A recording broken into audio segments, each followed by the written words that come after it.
great to see you all. I was going to say nice to see you, but it's great to see you all once again for another episode. This is episode 4. So we are a monthly show where we have awesome top runners of games on the channel to break down all of the glitches that are involved in glitch heavy games. So today we are joined by the awesome Ekdisis, who is another show host on Games on Quick Hotfix. How are you doing, Ek? What's up, man? Doing all right. A bit tired. I wake up a lot earlier than normal for these things. Yeah, well, I appreciate it. Appreciate you being on the show. I thought it was a really fun chance to have kind of like show hosts together, hanging out. And because, well, you're going to be the one showing off the games today. Now, Ek is like Ek has like a specialty in horror games. So his show is called Speedruns from the Crypt. Do you want to like give a quick rundown of your show? Because I want people to know about it. Yeah, so it's pretty much bi-weekly, and it's pretty much the awful block. We just do spooky games all the time. We try to focus on different themes to kind of go within all the elements of just different spooky games. Mm-hmm. It's pretty fun. Yeah, it is. It's really cool. So make sure you all check that out. And so to show off some of the stuff that he runs, you run. Okay, so I want to get to know your what am I doing? Here we go. I want us to get to know like your experience with horror games before we actually get into these. So we have 3 games that we're going to be seeing today. One of which I actually know very little about, one of which I know somewhat about, and one of which I actually played for the first time a couple months ago. So it's going to be really cool to kind of see the differences between like what I don't know versus what I do. And then it's still going to be much more than that because of all the glitches involved. But you run tons of games. So did you hit the 100 yet? We did. Yeah, I run 100 games on the dot right now, actually. 100, and they're all speed games. They're all horror, right? Or horror adjacent. I'm not too strict on the phrase because people are either really strict or they're pretty open about it. So I just like to be open because then some people get really, really picky on what counts as horror and what doesn't count. So okay, yeah, 100 games. So okay, so then a question would be like, what do you think is the least horror-esque game that you've decided to speedrun? Katana Zero. Okay, that's a quick answer. You already know. Yeah, it's one of those games where playing you watch the story and play the game, it's very apparent. But if you skip every cutscene and just play the game, and just why are you playing this weird neon samurai like platformers? Like play the game, just play the game. It has a Silent Hill reference in it. Oh, that's fair. Okay, that's great. Like sure, it has Pyramid Head in it. I saw you. Oh, it's Pyramid Head. Okay, that's cool. It's like a triangle head or something like that. They changed it like slightly, but that's like great. The main story is horror, so I count it. I'm pretty open. Yeah, it relates. I mean, I saw you doing this one where you're like in this like giant wheel. I don't know what that was. Like it was like a week or 2 ago. You're just like a huge wheel rolling around all the time. Like I remember it, but what else happened? I don't know. It's just a dude in like you just roll around in a huge wheel. Twisted Metal 2. Yeah, that's it. Yeah. Okay. I was like, wheel. Okay, so what made you decide to run like so many horror games? Like, what's the draw? Originally, I wanted to kind of like start speedrunning games, and then I just didn't have a lot of time or space or the internet. So then I was like, oh, hey, I'm going to make my New Year's goal. I want to do more. So I just started playing more games, and then I realized that being able to stream more and being able to do more, I was able to, hey, I can just keep adding games I like playing. And then after like 10 or so, I realized all of them were horror games. I was like, I'm just going to keep doing that. Just keep going. And you just keep adding them on, which is really cool. Yeah, it's actually really fun. Ek has a really great chill stream. Like it's like great late night horror. There's like a whole community that has that vibe, and it's awesome. It's actually really great for me. Even though I would say that I'm not somebody who I didn't grow up loving horror at all. It's been like an adjustment over the last several years for me to be able to like ingest it in different forms. So it's actually nice to be at the point where I can enjoy horror games, especially being able to watch speedruns of them. It's like my favorite way to do that because I still get really stressed out actually playing them myself. But I have played one of the games you're running today, so that'll be fun. And we have a mixed bag. Yeah, exactly. Yeah, so this is gonna be like 3, I would say, pretty different styles of games, even though they're in kind of the horror genre. So we're going to see a lot of variety in like technique and movement and everything that happens. So To get into that, tell us a little bit about this first game coming up. So this first game came out last year, actually, 2020, and it came out around October. Originally, it was going to come out in August, but then they delayed it to fix the game. But then they released it early because they're competing with another horror game. When it came out, it was actually hated by everyone because it was a buggy, glitchy mess. Which is And great I for think they speedrunning. ended up fixing these, but we downpatched the game, obviously, so we can just break the game in many different ways, and it's interesting just kind of looking at how the game is going to function. Right. Perfect. Okay, and what is it called again? I forgot. It's like Remothered Broken Porcelain. Broken Porcelain. Okay, I forgot the whole title. Thank you. Yeah, and then of the three games, it's probably the most violent, so we're kind of upfronting that, just mentioning, because I know a lot of times, especially during daylight shows, the the content of game is a lot less graphic.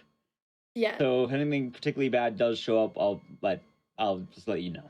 that's fair. I mean, the sun's set over here, so it's nighttime here. It's fine. That's fair. That's Yeah. fair. Yeah. I'm used to like being at like 2 a.m. like East Coast time, like, hey, Right, here's exactly.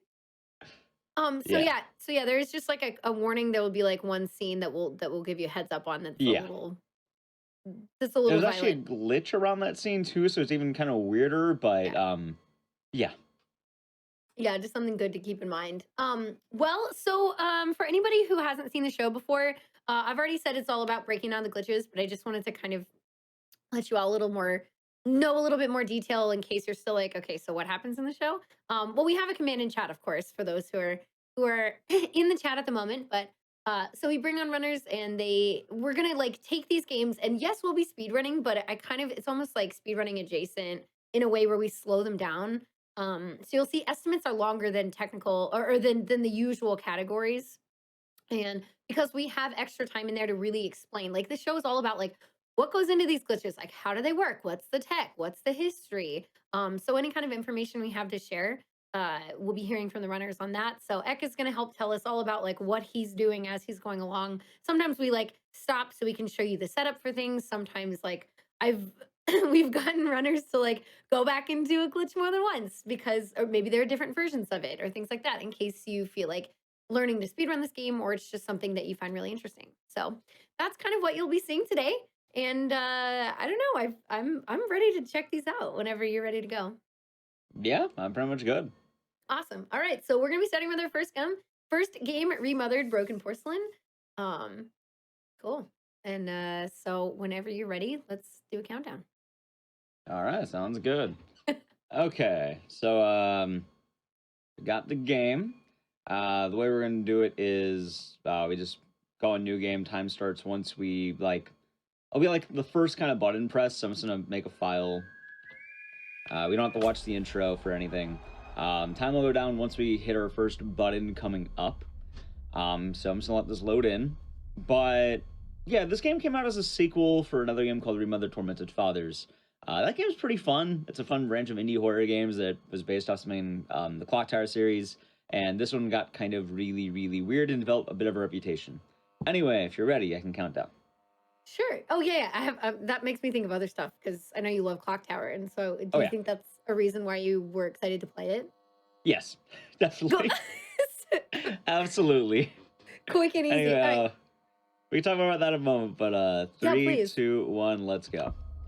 So with this game, yeah, it is a sequel to the first Remothered game, and that was originally just a straight up Clock Tower remake. So I kind of fell into this whole game, liking it and all that. But reception on this game dropping was probably like one of the worst game releases I've ever seen. Okay. I do think What? it's fixed now, but yeah. What you're saying? I was gonna say. I mean, I know that there are other games that like come out and they're like super super buggy. So, and then people get really upset, especially when they're looking forward to it. So But within the first 2 minutes of playing this game, I discovered a glitch on my own. awesome. If you vault too fast, she'll do this weird just vaulting animation, and it's like she's riding a horse. It doesn't do anything to help us, but it kind of just shows, like, the moment I found this, like, yeah, this game's gonna be bad, isn't it? Yeah, for sure. Okay, interesting. So, okay, with this game, is it, can you give us like a general breakdown, or it looks like we're maybe waiting for something? Oh, not anymore. Yeah, so we're gonna be waiting for this vent for a guy to drop. This whole thing is like a dream so we don't actually Okay. have to worry too much. Once she says Porcelain Memory on the bottom, you see the subtitles. I'm going to be looking right there, and that'll spawn the guy in. Lights go off, I look here, and there he is. Oh no, how scary. And now we're just going to run into him, because I want him to kill me as soon as possible, so he's going to be poking with his bone sword. Is that intended or no? Yeah, so like a lot of games kind of start this way, where it's like, oh, the protagonist is actually dreaming, it's a nightmare, and then they end up dying, and then it cuts to death, and then it's like, oh hey, it's just the intro. A lot of people didn't actually know this, so they spent like 30 minutes trying to kill this guy, and it's like, oh, I had to die. Oh, I could see that being frustrating. I mean, it's an interesting idea when it's done well. Yeah, like, because I know Silent Hill 1 does that really well, and it's nice, but for some reason, this game, a lot of people had issues with it.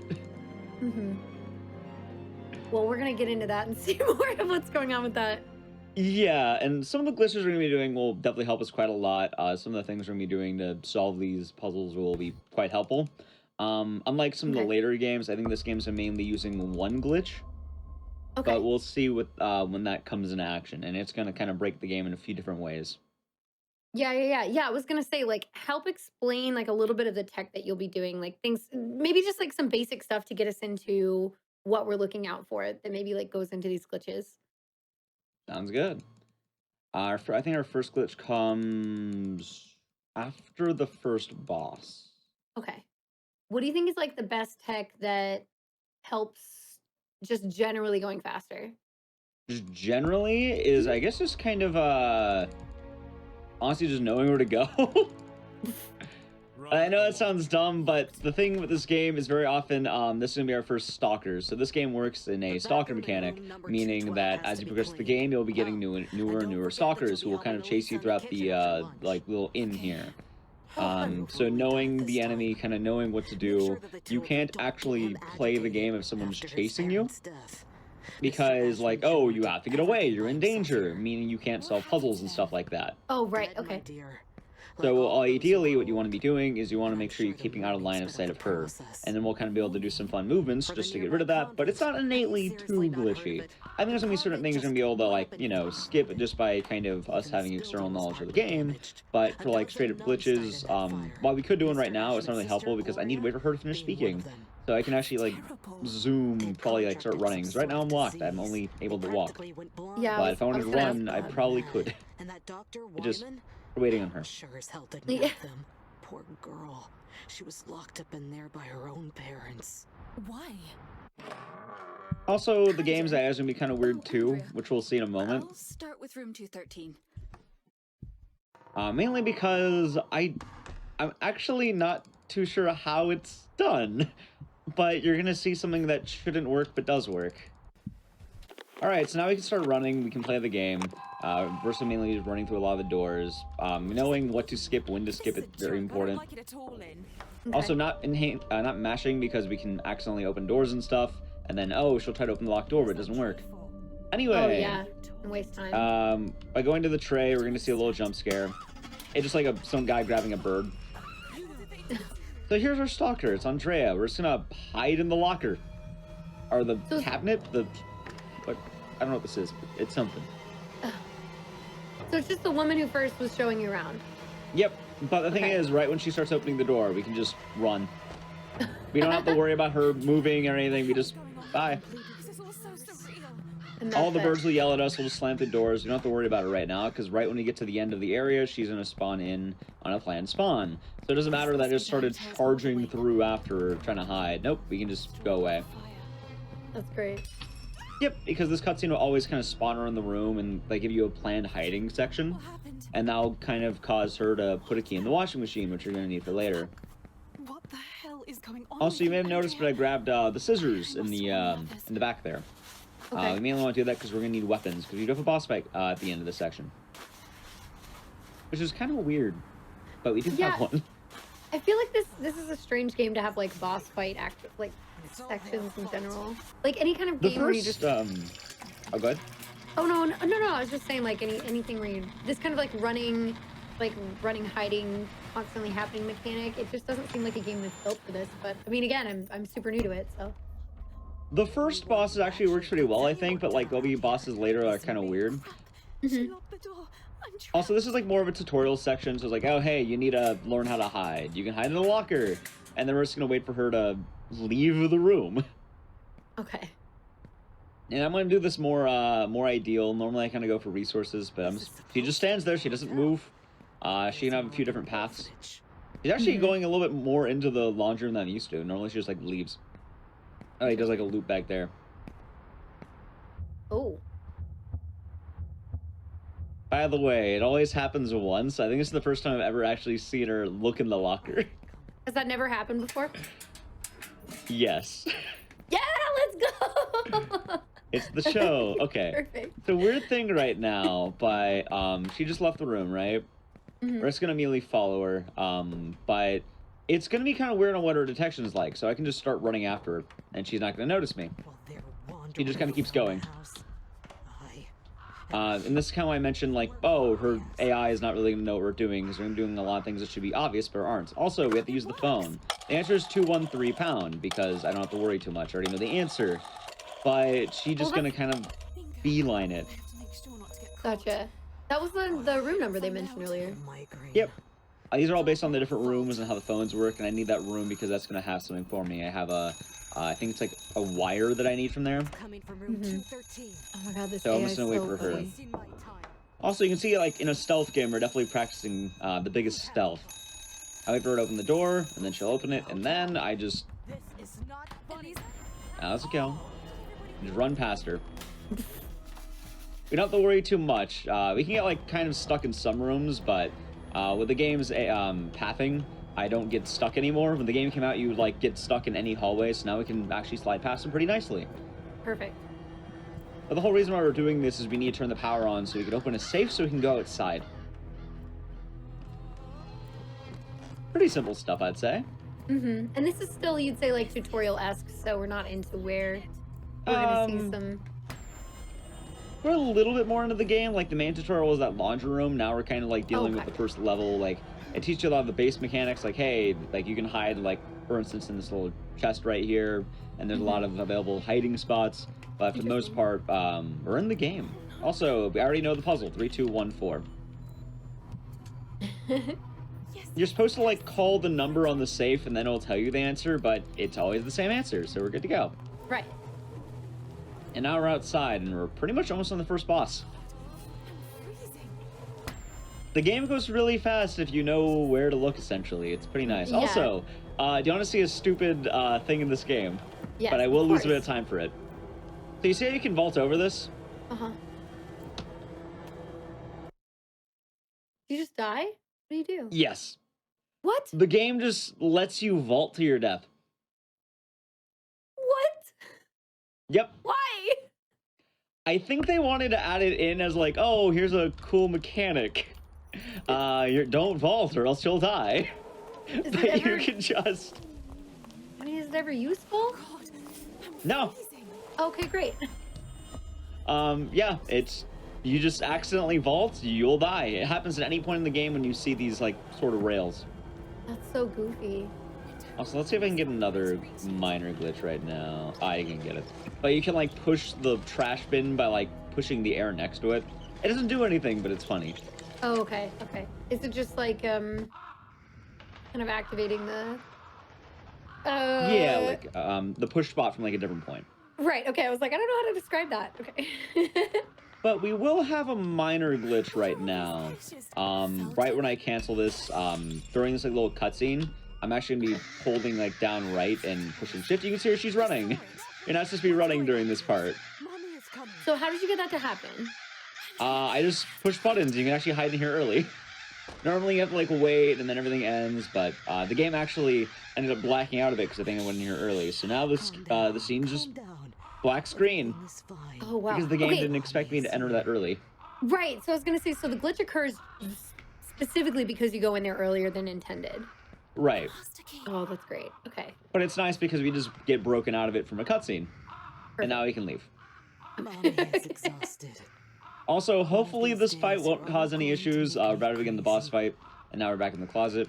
Once we grab the key, it begins, and we need to stab her twice. It's going to be kind of like, I guess kind of like The Last of Us, where you go behind the person and then you stab them. that's kind of the general plan here. And the way we're going to do that is hopefully going to be stupid. If not, then it'll just kind of do a little bit of doing. It's not the hardest fight, but if it goes wrong, it goes wrong. Okay. Anyway, here's round 1. She like, oh, it's a jump scare. She actually knows. And then it'll be like a minor panic event and just kind of mashing the button and then let's go. I have to be careful though, because very often things can break. So I jump over here. I'm going to throw this cup I picked up at her. And then that's going to stun her. I'm going to go behind her and then she's dead. Oh, wow. But the better part is she's not actually dead yet. So I'm going to pick up the screwdriver in this room. And I'm going to go behind her model and pick up the key. So I want to get close, but I want to be behind her model. And behind her model, what's going to happen is she's going to spawn facing her back to me. And then I can just don't know where I am. Yep. Yeah. Yep, and there's the fight. That was actually a perfect fight. Nice. And that's kind of what the game just lets you do. And she's down. We win. Okay, perfect. Yep. So you went back to grab the screwdriver while she was down, so you'd have the other weapon and be ready to go. Exactly. Perfect. There's a few of the weapons you could get, but like that one right being in the room is very nice. And I found that on accident just because I was mashing buttons while doing that one trick I was showing where I kind of walked off camera. Also, here's a weird effect. Well, first we have to declare these. Also, the music carries over because we did that too quickly. Oh no. It's a weird bug that can happen, and I don't know why it does. So this is the game when it was released, right? This is the third patch, I think. third patch. Okay. So the awkward thing coming up is, well, also the music's still going. Like that, Oh my gosh. the boss music. Yeah, But I can hear during it a this little bit. next, yeah. So you can see her eyelids while blinking, and I don't know why they made this a thing. And it's really weird because if you pause the game, it should continue. Oh, what? I may have done too early. You... Listen, you have to leave. You have to get away from You're not this blinking place. anymore? Like normally if you, oh there, well there's the blink, let's see. This story, Oh, I again, see what you mean. Everything Okay. you said.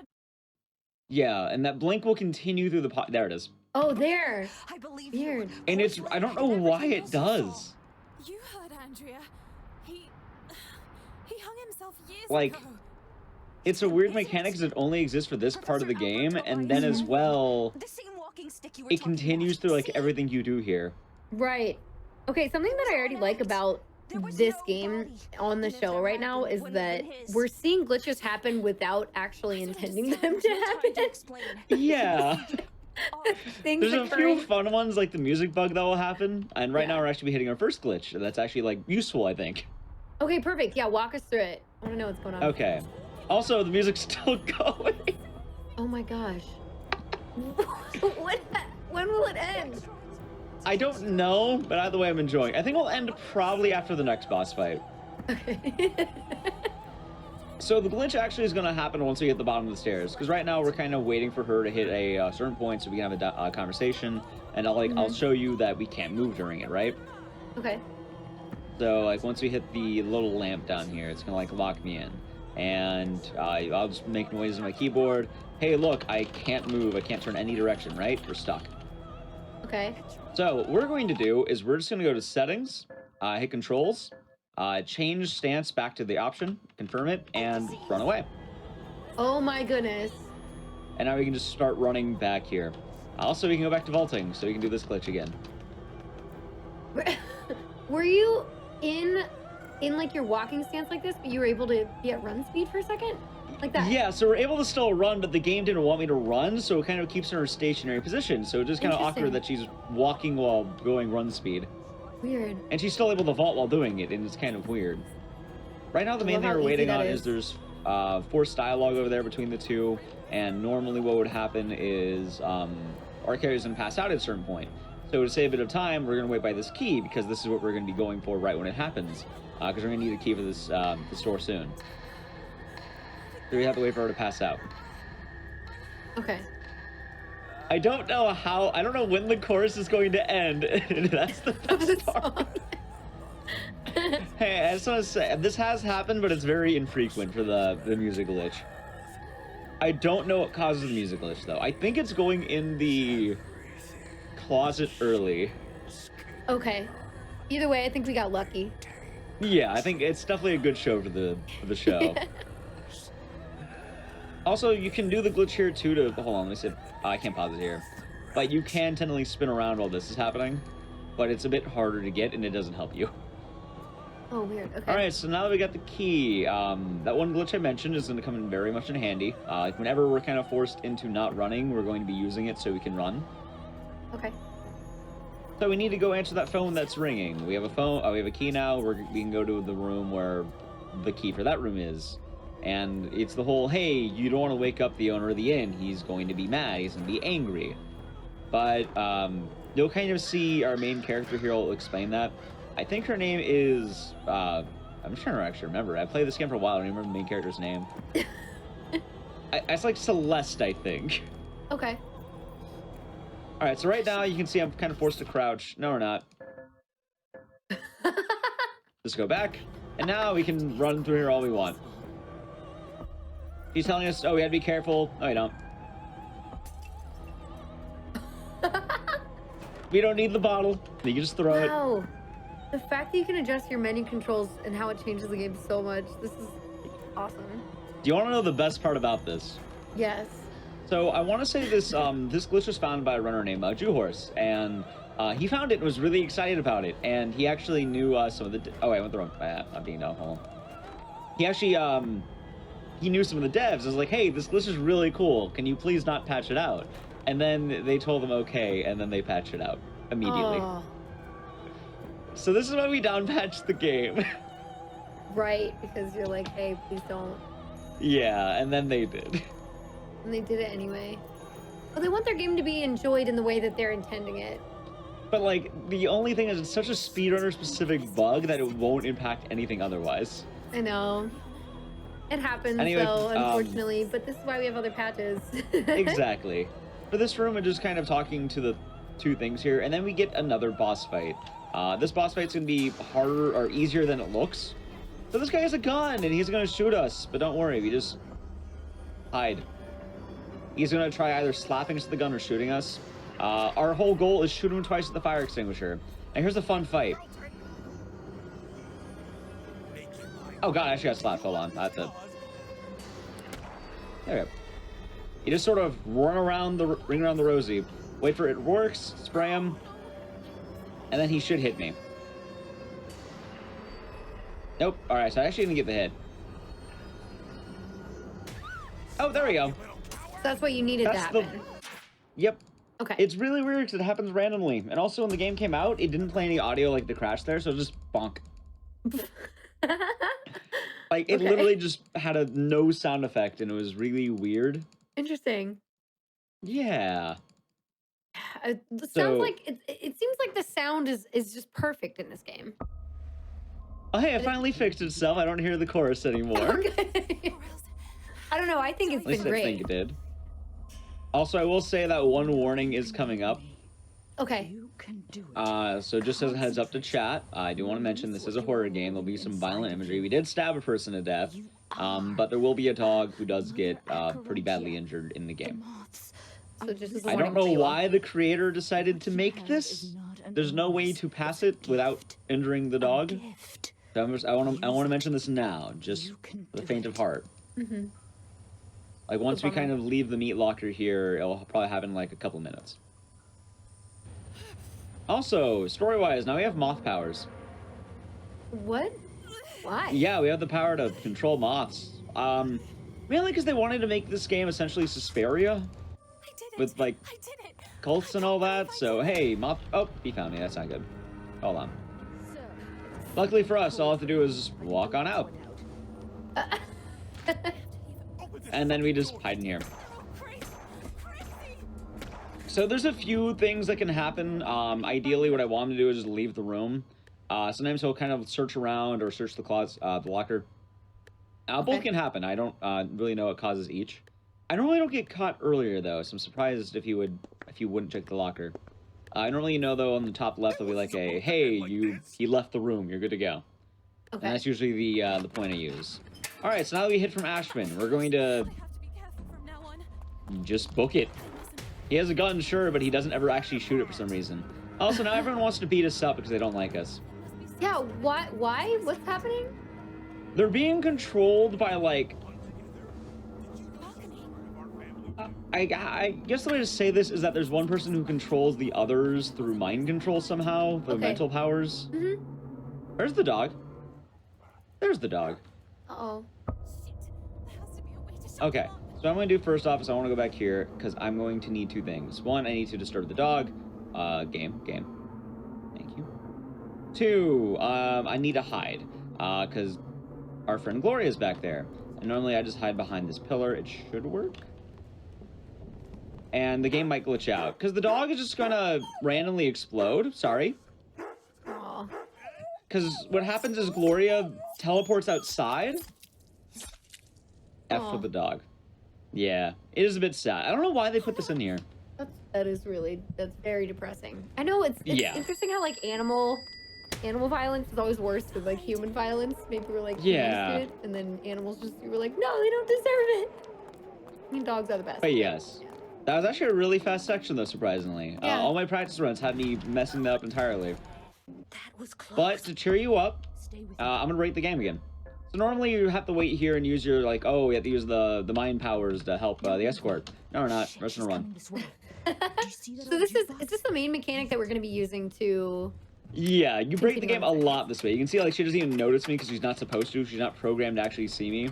So I'm gonna be able just to run outside, and then I can begin the mind control portion of this, because by going outside, I'm gonna be able to begin the mission early. So I'm gonna go right here, and now I start the mind control powers back, and I can start seeing where our friend Elise here is gonna be going, while the red nun's just distracted. Yeah, he was just sleeping. He'll be perfectly fine. Don't worry. So, this game has this combination of both good glitches and bad glitches. If I don't stay near this character with the little mind control power thing, I can actually soft lock the game. Oh, gotcha. Yeah, so normally I'm gonna be like just waiting around here. Also, she's like skating, and I don't know why. Like it's like she's on heelys. Just it looks that way to me. So there's something that you just have to be close enough to her. Yeah. So she's gonna run on out, and I want to make sure I wait right here. Also, the door's already open for her. Once the bell rings, I can do this, and now you're gonna see something funny where she just zooms. Wait, what? You're not supposed to be back here this early, but since we broke the game, like it just has to speed her up so that we're there in time for the cutscene. Oh, weird. Yeah. So that she's like already there in time. Okay, I see what happened. Okay. Also, here's a weird glitch because we broke that last area. Also, you normally can't run here, so we're gonna do it again. Perfect. This is like a basketball cutscene that's just to like build like a, you know, a relationship between these two. But the game breaks out and just has it on a black screen the entire time. Because like this is supposed to be like a whole scene of them playing basketball, getting along, but since I broke the last scene, it breaks this scene. Oh no. So I just have to kind of mash the skip button so it shoots the baskets when I need to. We could talk to Ashwin about it. Oh, I see. Okay, I see the button prompt coming up. Yeah, and like you'll hear the basket shooting, and I'm essentially waiting for the end of this. And also there's a really weird thing that I don't even think it's been fixed lately, but it's an audio line that just cuts out halfway through. Okay. You'll hear it right when it ends. My father used to tell me that It just says Abdul-Jabbar, because like I guess Kareem Abdul-Jabbar is basketball, but they just say Abdul-Jabbar and nothing else. What? Yeah, like just listen and you'll hear it. Okay. Fail. Ladies and gentlemen, we have a winner. Abdul-Jabbar. Like I didn't skip that; it automatically just does that. And even when I play this game casually trying to watch everything, it was just Abdul-Jabbar, and then like it just kept going, and I was like, oh, okay. Just Jabbar, and then suddenly, so we're back in. That was like a.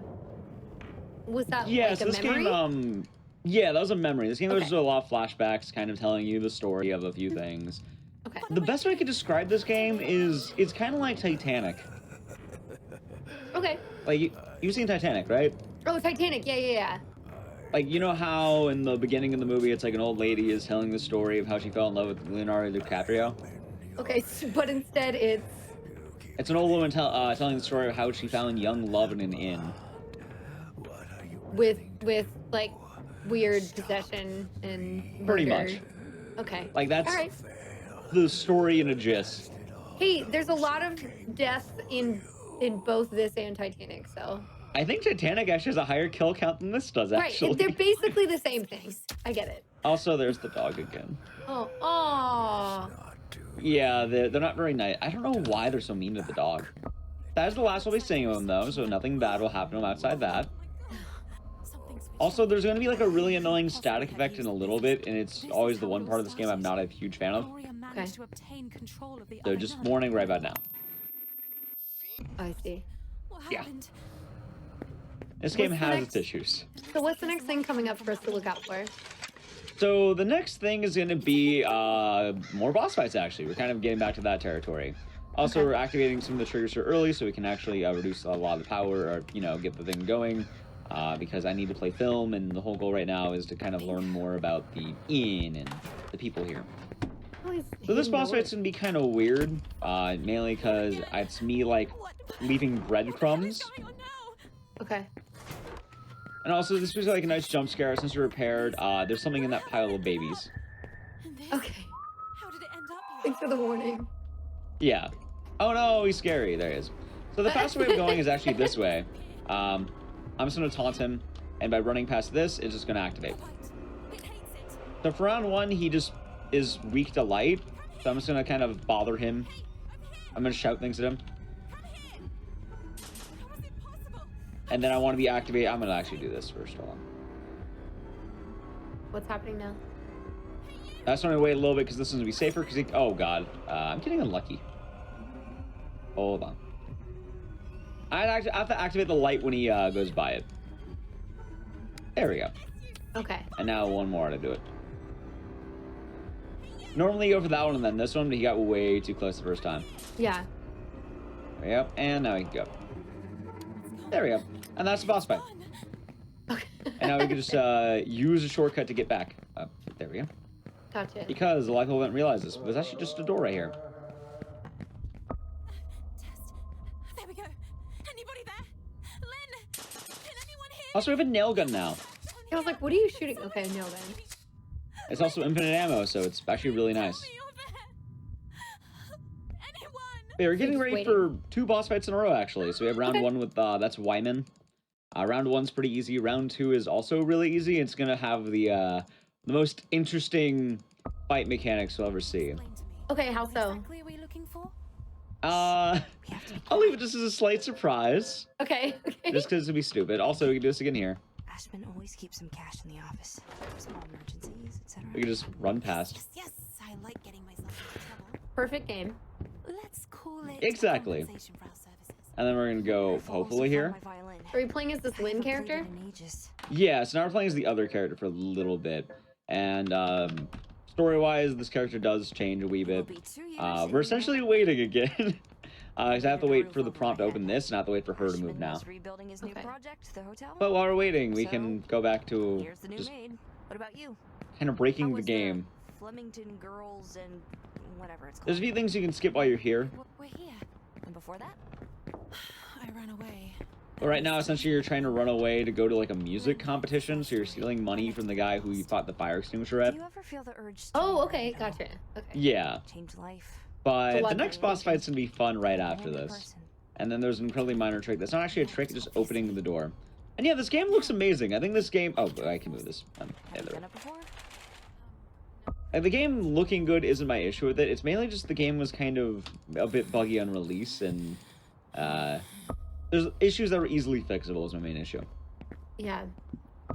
That they like hadn't taken care of. What do we Oh, yeah. have here? Yeah. Look at this. All right, so now we get that other boss fight coming up, and it's gonna be a 2-part boss fight. It's gonna be round 1 in the waiting portion, and then round 2 in the actual like the room of the garage. So we have to deal with Wyman again. We're gonna pass out. You're seeing images of this red nun, Right. and we're gonna be looking towards that vent. But once we get here, we're gonna game. That's I good. I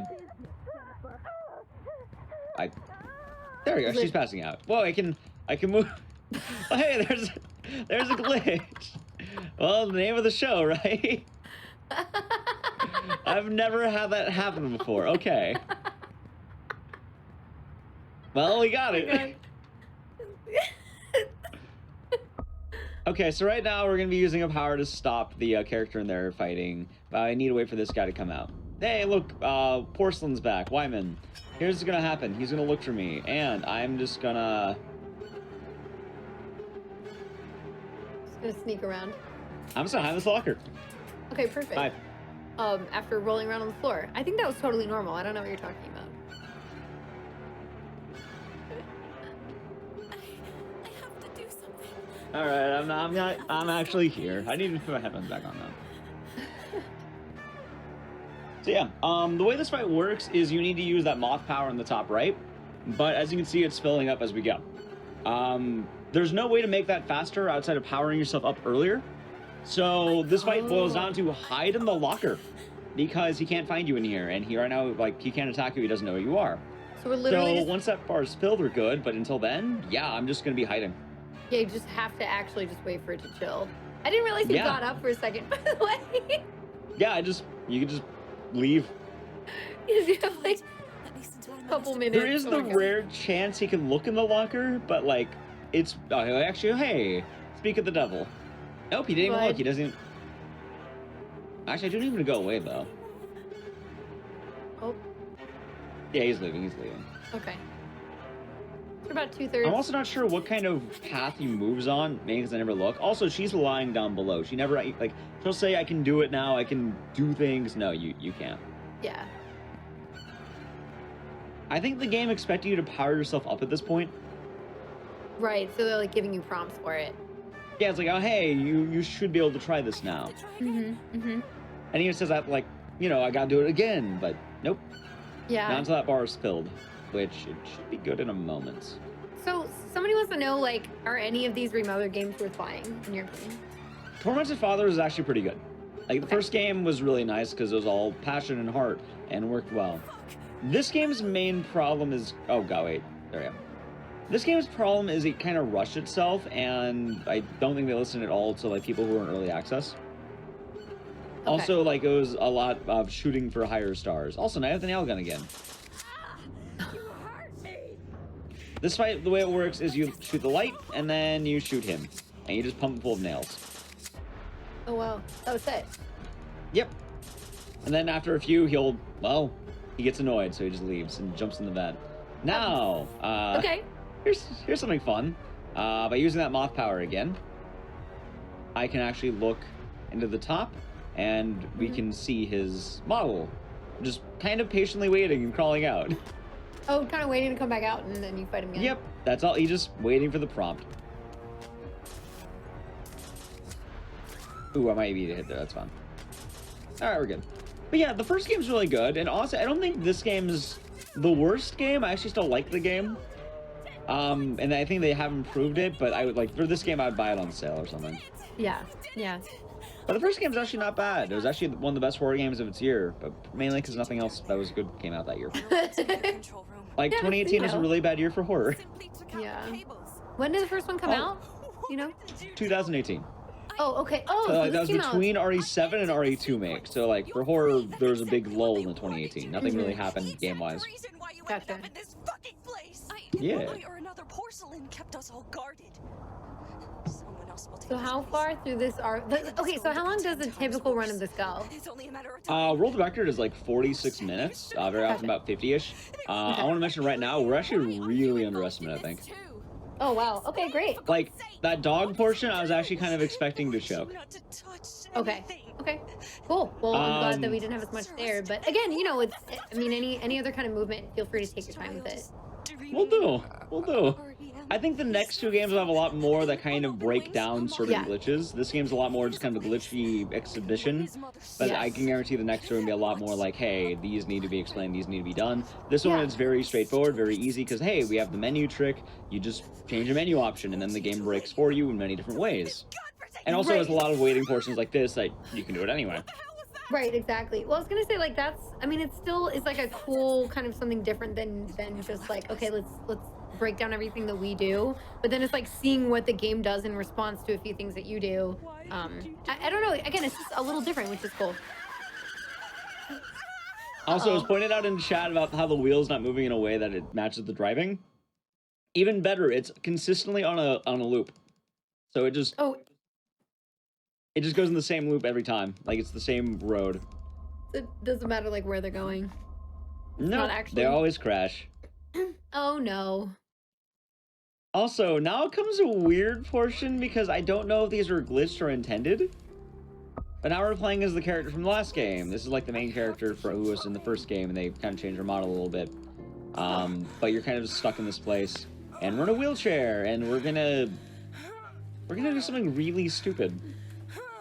Okay. Because this wheelchair works with using the remote right there, right? Oh, with the one on the table? Yeah, this is something someone actually programmed into this game. Reed, you can do it. I don't know why this is the solution. Yes. Did you use the force? I don't know, she just reached. Okay. We're gonna ram down this door. The door, it's giving in. Oh my gosh. But the third ram is mainly what I want to talk about. Mainly because, Okay. hey, Kung Fu, you ever watched Initial D? No. What's happening? He drifts. Oh. I don't know how she manages wheelchair drifting, but she did it. This is great. And now we're going to be doing a... I don't know if this is intended. I don't think this is a glitch, but you can just go here, push the recorder, and immediately end the recording. And then we solve the puzzle. And that's it. Oh my gosh. Like, you're supposed to get audio recordings for the safe, but if you just begin it and end it, it works. Don't you understand? And then we have a full recording. That's perfect. Also, there's a bunch of stuff in here. We only need the gun. I guess they just assumed you would want to know the information that was going to happen. Yeah, like when I played this game first, I was like, oh, maybe I need all that info. Maybe if I don't take it, that'll be bad. Nope, Right. You only need the gun. Also, I thought this was going to be a boss fight because we have a gun and Porcelain's coming back. Wyman, the guy's been chasing us with the bones spear. No, you just talk to this door. There's the fight. What? Yep. That's it. I thought I discovered a glitch. I thought that was an accident. I think that's actually just intended. Oh, that you just interact with the door and it... Yep. I like, don't it seems like know a glitch, why. But It seems like it would be, right? yeah. Alright, so now... Oh, wait, I went the wrong way. Now for the fun part. A lot of people who know this game know a certain line from it. There's going to be a lot of profanity. There's a boss fight. You kind of weave in and out. If you go in, fire starts, shoot with the nails, and then you go back out. Although I don't get stuck in the fire. There we go. Use with fire. There's going to be a lot of repeating voice dialogue, by the way. The game really wanted you to know what to do. Yeah. And it's going to get especially bad for the next one. So, our nail gun is gone. We have to get the red nun up there to be stunned, and then we have to throw bricks at Lynn. She's back. Oh no, she's the nun. What a twist. Oh no. So I hope you like the phrase, maybe I have to use my power. I have to be quick. I have to find out. You're gonna be hearing this a lot. We have a 2 count already. Yeah, there's like a good amount of profanity in this game. Yeah. Well, is there supposed to be like teenagers in this game? I have to be quick. Hey, look, Right. the line popped up again. Bitch, they're upstairs. I know Wow, she's there it is. It's very similar to like a get up on the Hydra's back. Yeah, extremely. Like, Yeah. people playing this game, like, this fight would take forever because, one, not knowing what to do, and Right. also the mechanic that if she sees you, your vision breaks, and also the fact that your vision can time out and she's running around. Okay. So, you spend like 30 minutes doing this fight, and then being controlled by her. you're going to I have hear, find her and stop her at I have to Same. find upstairs, maybe I can use my power. Right. I hope I reach it. I do. Also, the aiming in this game can be kind of wonky, so I've just like totally missed throws. Oh, hey, there it is again. That's 4. They're upstairs. I Oh, there it is. Yeah. My power. There it is again. So usually I just kind of hide behind this and it'll kind of keep the sight, and then you can actually stun her right when she breaks out. Oh, she ran away though. This might be bad. Maybe. Oh, hey, look who it is. It's Lynn. It's Hi. entirely RNG on if they find you or not. Yeah. Also, you get shot with nails. Also, I guess I picked up too many things, so it's giving me like permanent, like, hey, you picked up bottle, you picked up glass, you picked up brick. He's being controlled by Oh, look. Hey, look. I have, yeah, just more stuff to throw at Lynn, right? Yeah. Where? There she is. I was like, where is she? Alright, this is the last throw. And now comes the... I normally find during the actual part where you get the nail gun, it amps up for some reason. By the way, I've had like 5 of those lines repeating. There. Can I get the nail gun? There it is. I have to be quick. Okay. There's 6. Oh. Maybe I can use my power. Yeah, I think they had to edit this part down so it stopped saying it every time. Like, you think it's in a patch later? Yeah, I think they actually like did patch this out, but this is kind of like closer to the original game. Maybe we can use our power though. We did use our power, and that's the end of that boss fight. Maybe I can use my power. Maybe I can use my Maybe. power. Also, it's not just speedrunning unpopular games. I speedrun this, I speedrun Bioshock, I speedrun a lot of games. Which I we don't will be limit seeing myself to Bioshock popular. today, Yeah. so that is Yeah, I the speedrun a final lot of game on games. the roster. I'm sorry? Oh, I speed, yeah, a lot of games. Mm-hmm. Are you over 100? okay? Are you at exactly 100? Exactly I don't know, 100. I Although I want want to to learn know more, with you so now. we'll be increasing that She's only been soon. here a couple of Nice. days and she's made a mess All of right, so we're everything. doing that one Lynn, more, that one glitch once where's again, Lynn? where we Who kind the of just hell go are to the you menu. talking about? Go! We're kind of forced Get to her walk back. through Jesus story. Christ. It's in the utility closet, Okay. Jen. You do remember This where won't the let key you leave is. though with this dialogue, so I kind of waited out. But once we're out of here, we can. Also, there's a rare glitch. I've had it happen once.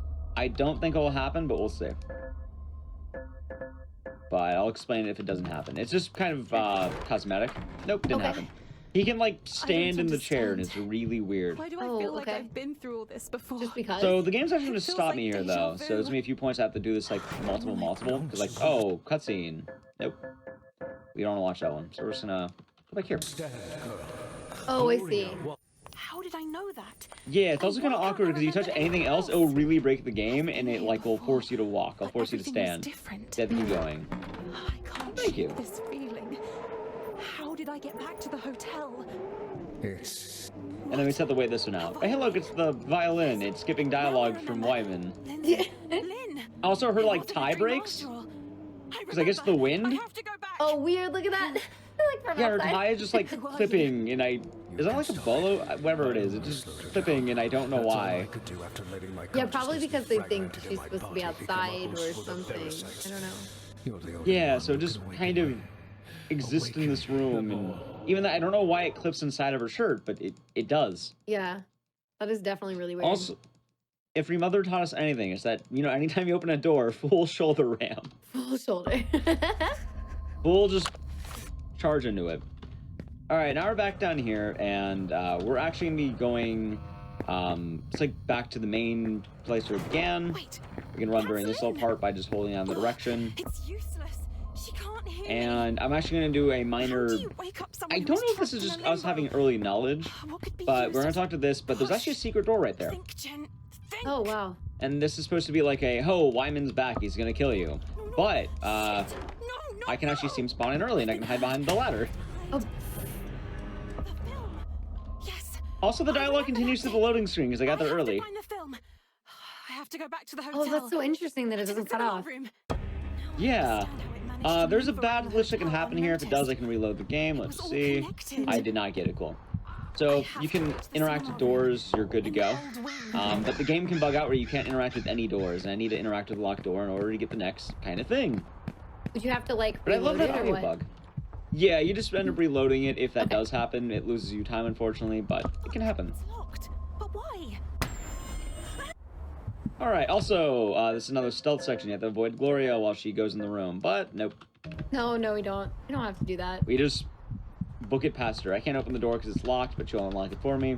And also, like, again, making noise is bad, but the game didn't intend for you to run in this room, so we just I can have a look around.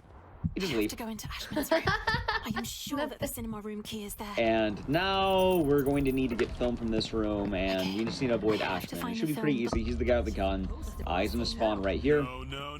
Like an orphan. But you just avoid him by going to the back of the room. He can't shoot past these chairs. Or won't. I don't... A guy with a gun, he never wants to use it, and it's really weird to me. He's just threatening you. Yeah, Listen. like you break line of sight, and then he will just put down the gun and run after you to try to hit you, and Yeah. you would think using a gun would be more efficient. But I guess not. Alright, we're actually almost at the end of the game, though, for this one. This has actually been really fast. Wow.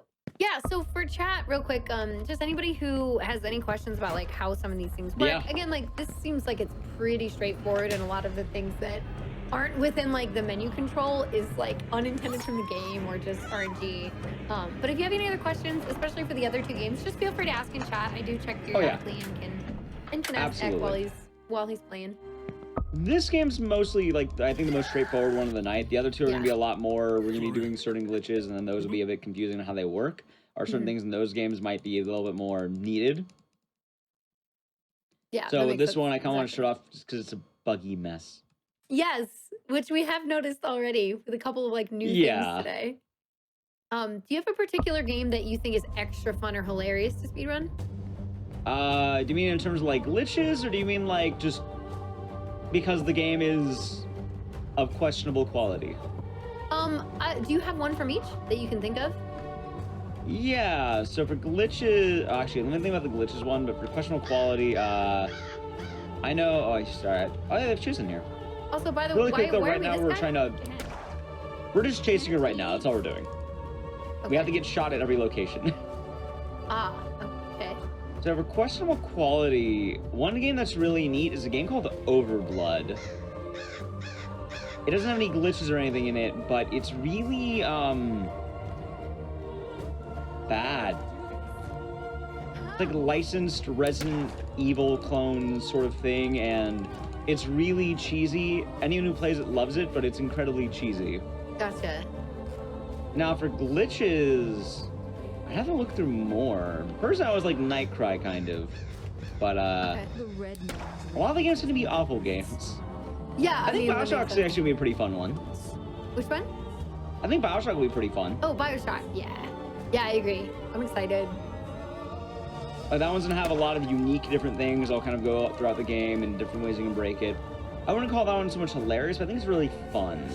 Okay. For hilarious, I usually just think awful games. I think they're always really funny. Yes, I agree. I agree with that. I think that's part of why. Somebody wanted to know about like. Somebody says, are any of the endings in this game good? There's only one, and I don't think the ending's bad. It's more just kind of punch to the gut, I suppose, or it was trying to be, and it's kind of. I think the voice acting kind of hurts it. Okay. But I'm gonna be surprised if they do another one, because they wanted to make a trilogy of these games, so this game had really poor reception. I don't know, Illbleed's fun. Illbleed is fun. But that game is just kind of like generally really fun. Mm-hmm. Somebody asked about Nightcry, Ocean Candy. Yeah, Nightcry's a fun one. I know that one. Mm-hmm. And then, yeah, for awful games, there's also, for some reason, you can vault as this guy. You know, you're playing as the killer now. We're not playing as the main character. We kind of glossed over that. We took control of him, so you can normally just open the door, go in here, but you can just actually vault for some reason. And it's awkward. I don't know why they let you do that. That is a really awkward animation, yeah.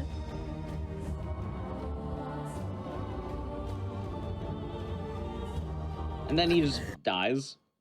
Okay. All right, see you later. Yeah, that was pretty much the final boss. It's just mostly skipping dialogue.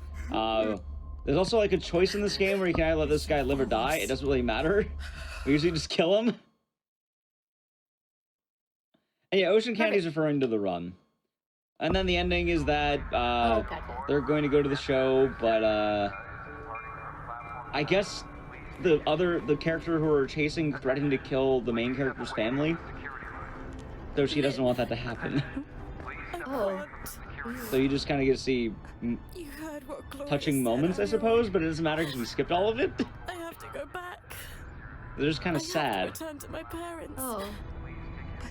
Yeah, after we can skip it. We wouldn't really underestimate it because I'm not gonna lie. Be there. I kind of thought that I was gonna have a lot more trouble around the dog section. Yeah, but everything seemed really smooth there. Yeah, like that was an incredibly good run. Promise me. I don't know why. That? No, not yet. I can just skip this cutscene though. We still have a little bit more. Like, because we still have like 10 minutes on the estimate, right? Whoa! Technically romance. more too. Oh, so yeah, they're in love. Oh, Yeah, that's sweet. this is yours. What an odd name. And then for it gives you a violin. nod to the first game and all that. Read Rosemary. Yeah, we can go look at the rest and just kind of see the game. Well, like I mentioned, this whole game is just an old woman telling you stories because you play as, or you're another character, Keep that promise. and she's looking back like in Titanic. I returned And to yeah, my this was a parents spiritual the successor to following Clock day. Tower, but then they made it The its own fountains. thing. Right. Also, there was a, you know, I guess also iPhone sound. There is the gut punch and all that. They meet up as old Ashman ladies, was but then right when he said Lynn was Wyman's inheritance, and the only thing that he left her was his Alzheimer. that's pretty much it. Anyway, just turn the pages. Once you hit my last page, we're done with time. And... Oh gosh, it's a lot. Yeah. Last page is now. My older sister. Time. Nice. My older sister. Which is really weird because the whole thing and the reason for 2 games is just to learn about this 2 book, years old when which kind of makes it wait, even really? weirder. Yeah. The whole 2 games that came out, this is the whole thing that actually matters. 64. Nothing else mattered. I guess it kind of does, but this is all that really our main character is looking for, I suppose. Because you play as this one dude who's old, but all that mattered was this girl in this book, Kidnapped. and it was talking to this old lady to get the story. Before they successfully I know we still have one more found the skip. right Still one. have one more skip. Me. I'll leave it to you. You want to go to the next game quicker, or do you want to just look at the skip really quick? Never managed to come to I'm terms down. with it. If we're under time anyway. Yeah. So there's a I skip know here. she went We have to watch this back cutscene, but the credits are to the unskippable, top right? of the world. Okay. It can be a thing of Many many things, times. like because normally games have skippable credits, and it's actually specific. Hoping You can't that skip the credits until after you look maybe at the creator's name. One day, Okay. my The game memories bugs out, might like, or not bugs out, resurface. like, if you just try forcing it at any point, you can't skip the ending and you can't skip the credits with Chris Darrell, the creator's name. However, I found a glitch that lets you skip that. And it's really stupid. Wait, what? Yeah. It has no value outside of you can just not put the creator's name on the screen. That's all it does. And that's really it for that. But once this ends, I'll be able to show it. But yeah, they get to play piano in their minds, and they get to be happy. Also, her earring moves. A lot. Yeah.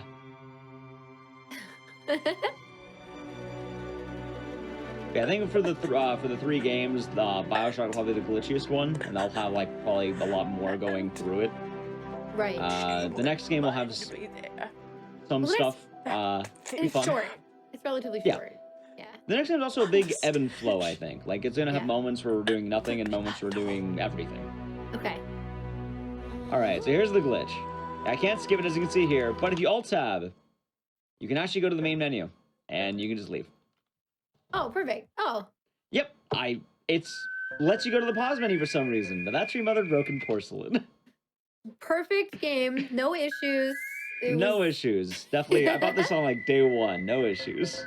I mean, it seems like the plot is supposed to be interesting. I don't know. I mean, It's we not missed a lot. so bad. It's just kind of weird and does have some issues, but it's not Yeah. the worst plot I've seen. right. Yeah. Yeah, we can get ready for our next game though. All right, awesome, everyone. Well, hopefully you are enjoying so far. It's only going to get more intense from here. I can't wait to see more things just completely broken. And hear more about it. So next up we have a shorter game called The Convenience Store. That's actually pretty new as well, right? I believe it's Yeah, they actually came out in 2020 as well, like February. Okay, perfect. 2020. So yeah. So another new game that we're going to be seeing in just a couple of minutes. We're just going to take a quick break before then. And then last up is going to be Bioshock, which is going to be really cool. That is the most recent anything in horror that I've actually played. So Which because I played it for the first time last year. I didn't even know. You know, we can talk about it before we started. Actually, Yeah, it's yeah. it's kind of ridiculous how little I knew about that game. So, yeah. So this was really cool. Thank you for the first game so far. Everybody, make sure you stick around if you'd like to see more. I'm excited to see what's going to happen with the convenience store because I've just seen it played casually. That's gonna be probably my favorite of the three. Not gonna lie. Great. Okay, awesome. I can't wait to see it. Also, just a quick reminder before we take a break. If you're watching on YouTube and you'd like to support the live content, please consider checking out the Twitch channel here at twitch.tv/GDQ.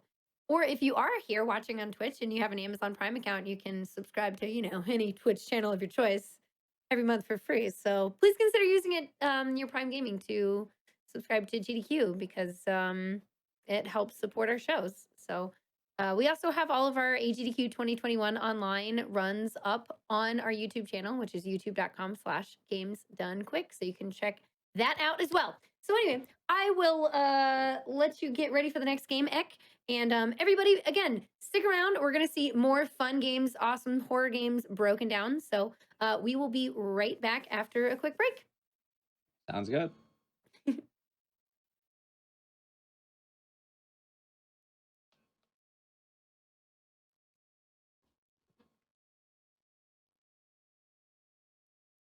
Hey everyone, we are back with more of That's Never Happened Before, which we actually got to experience that once in the last game.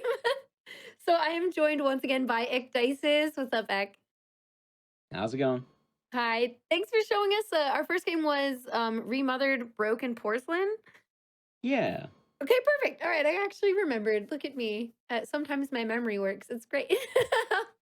So we are getting ready to see Ek run the convenience store. Now, I know that we are going from kind of like one main glitch and like utilizing that in a run to like, I don't know what's going to happen in this, but I know that it's probably more. So I'm excited to see what's coming up.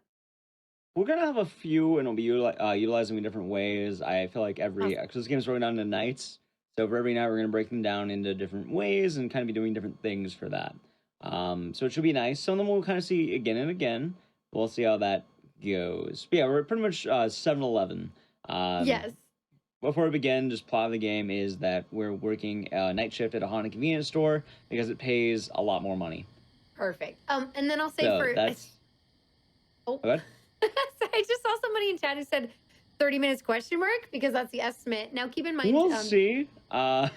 It can go either way. If we go longer, maybe to explain things. Because the last one was pretty simple with the glitch. And this game has a bit more dedicated glitches to it, and like these ones might be a little bit more confusing. Exactly. I've kept Kung Fu a bit in the dark. So. Okay, perfect. Yeah, we just add extra time on these estimates because we want more time to actually explain what's going on in terms of like the setups and glitches and all of that stuff for you all. So that's why there's a question mark. You know, you never know. We'll see how long this will take because we want to make sure that we're thorough and like Ek gets to explain as much as he can. All right. Anyway, time will begin once we do the first input coming up. There'll be like a little dot at the bottom.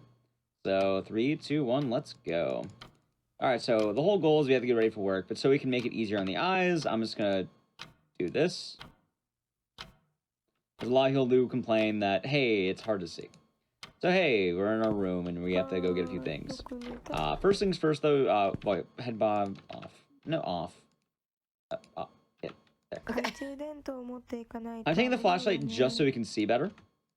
Also, with my mouse bugging out, it's weird, it's like double clicking. Mm-hmm. All right, there we go. Also, wait, hold on. How do I turn off the flashlight again? It's there. So every good, work shift begins with a balanced breakfast, right? Okay. So we're gonna do something called the bento box skip. You can pick up and drop items in this game. It's quite nice, and you can see. Oh, if I drop it, I gain a little bit of height, right? A little height, yeah. But then if I pick it back up, I lose that height. What we're gonna do is we're just going to drop it and pick it up at the same time. Oh my gosh. And we can, in theory, gain a lot of height. I hope my game's gonna be okay. Hold on. There we go. And now we're outside. Normally the store is locked, as you can see. You can't actually do anything here. It's dark outside. And now we can kind of see the great big land. I am going to need my breakfast back, though, because breakfast is very important, as you can see. So let's find that breakfast. There it is. So, just to God. explain, normally what would happen is you would kind of leave your house. We don't even lock our door, though, because it's a pretty nice neighborhood. You know, it's nice and cozy, small town. Okay. But our goal is to get to the convenience store over there. So normally you'd have to walk all the way down there, and then all the way over to this bridge, and then you have to cross that bridge, and then go to the convenience store, right? Okay. So instead what we're going to want to do is we're just going to do this glitch again, where, again, I'm dropping it and picking it back up immediately. So kind of like that. And the way I just do that is drop with Q, pick up, clicking, and I like to hold back here. And I want to get above this rail. When you're really getting into the speed run, what you want to do is you want to like dop, bop, bop, bop. You want to do it really fast, but just so we can see it here, it's quite nice. You can kind of see how it's going. And now you can see we're kind of balancing on this fence, right? Okay. So I want to take breakfast with me. It's important. And what we want to do is we can't go straight there. If we go straight there, we're going to fall into the ravine and die. Well, actually, I'll have to reboot the game, and that'll be long. So, to cut down our commute, the reason we do this glitch is because instead of walking all the way around, we're just going to be able to go onto this rail over here, as you can see. We want to avoid the pole because this can shove us down, so we just kind of right about here. And then we want to just walk on this. If I go too far to the right, I'll fall into the abyss. If I'll go too far to the left, I'll fall into the town. So, what we're going to do is walk straight forward. And yeah, this is one of the most major glitches of the game. This is called the bento box skip. I only know that because Maxi Lobes, I ended up learning from him. Although I think he learned it from the other runners, like Nordinix and a few guys like that. But this can get kind of awkward given that, you know, when you start the game, you always have head bob on. And like, if you're trying to do the skipping, it can be kind of awkward. But it's much easier to do when you don't have that. Right. That makes sense. Yeah. So Also, you easy can adjustments. actually, I think, I heard you can go out of bounds by like walking the rail here and then going over there, and then you go to the dark convenience store. But we don't want to go there because it doesn't actually help us. But yeah, we cut down the morning commute from like a 10-minute walk to like a 1-minute fly. Yeah. So we get to work faster. That's all it really accomplishes. Look, why not walk along the edge of the town? And we take our breakfast to work. Yeah. And then you can, like... Also, as you can see, let's $13 an hour. That's why we work here. Because normally you make what, $9.50. It's a nice bump. Huh. But yeah, now we get to work our shift. job at the convenience store. With the flashlight on. Oh yeah, good point. Normally we don't grab the flashlight just because it takes time. No, that's a French flag actually. Okay, so this game breaks down into a couple things. One, well, I do have to do a few things. They're timed, quote unquote. So technically I don't have to really worry. So we have normal jobs every day, like take out the trash, expired food. You can throw them in the dumpster, or we can be nice and we can give this trash to, expired food to the homeless guy out here. And we can actually do another glitch as well, where not only, this is gonna be a joke now, it'll be handy later. But if you click and drop at the same time, you can see I dropped the trash bag. I can give him expired food. He takes it away, but I duplicated it. Oh. So he gets to enjoy a nice meal, and we get a little trash on the ground. I didn't know you could give it to him. We're waiting on this guy. Also, I love their faces. They're just... That's so uncomfortable. Oh, yeah. Like, it's a certain style, like, I know in the game is Siren that I really like. I don't know the name of it, unfortunately, but it's really neat.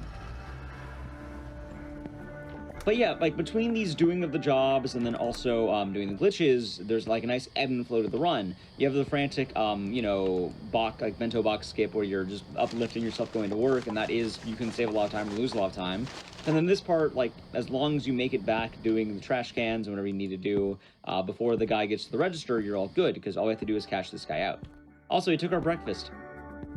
What? No, I think he took, like, I think it's the same model, like, right there.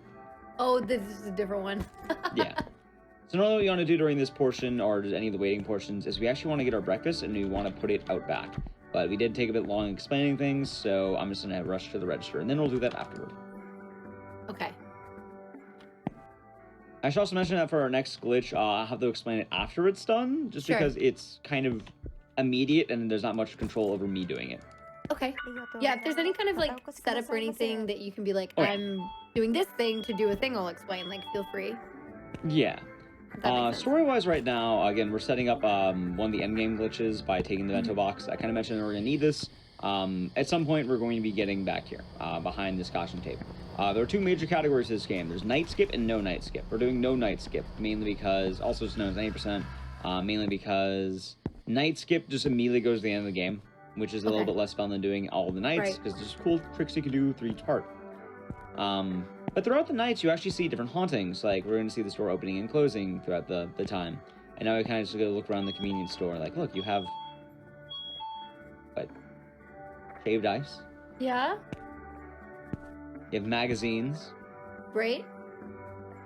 Cat food. A lot of cat food. Perfect. That is a lot of cat food. Exactly. A lot of cigarettes. I think there's Hot Pot back here from what I heard. Like Hot Pot, you have that. There's steam guns. Yeah. And also ghosts are like hunting. In Japan are legit. I would like to go to one. I've heard interesting things about it. I would too, yeah. And then you have the alcohol, and call it Yuhi, which I guess is supposed to be like Asahi, but legally distinct. So is that somebody coming in or the door ghosting? So every day that we go through the convenience store, it's going to be different hauntings, and it's just to build up the fear. So right now, oh, why is the door just opening? The house spooky. And then we'll kind of just do this on a timed kind of rail. Also, this game is incredibly cheap. It's like $2, like $2 to $3. Oh, wow. Like, I bought it on sale, too. It was like, I think, $2.60 for me. Oh, nice. Good for you. Yeah. Like, this is a cheap game, and it goes on sale pretty often. It's Chilla's Art Games, which is like an indie dev, kind of like Puppet Combo, but they do a lot of Japanese horror lore. I don't know if it's lore mythology, but mythos, maybe.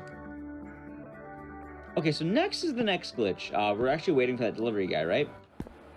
And now I put my breakfast back there, meaning if every night you get sent back to the house, because you know you go to work, you go home. That's the drill. That's normally what you want to do. You don't want to stay at work all night. However, speedrunning, it's actually faster to stay at work all night. So a glitch you're going to do is actually going to abuse the pause menu. Because the game doesn't actually pause. The pause, as you'll see him come in, he's walking. It pauses the game, but nothing actually pauses. So what's going to happen is we're going to be getting a package from this guy. And I'll kind of showcase that we can do something first. First, we have to take the package.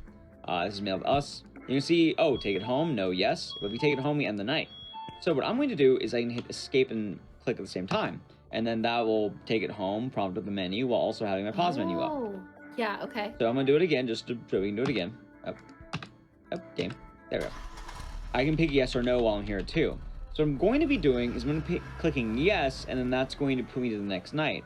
However, since I paused the game doesn't exactly throw me back to home, because the game assumes I should still be in the convenience store. So what's going to happen is you're going to see the screen's going to fade to black, but it'll be still moving in the background, and we're actually going to end up in the employee, like, check-in area. So just watch as we happen.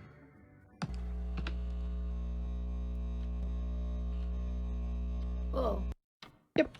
And now we're back at work. Why not just live at work?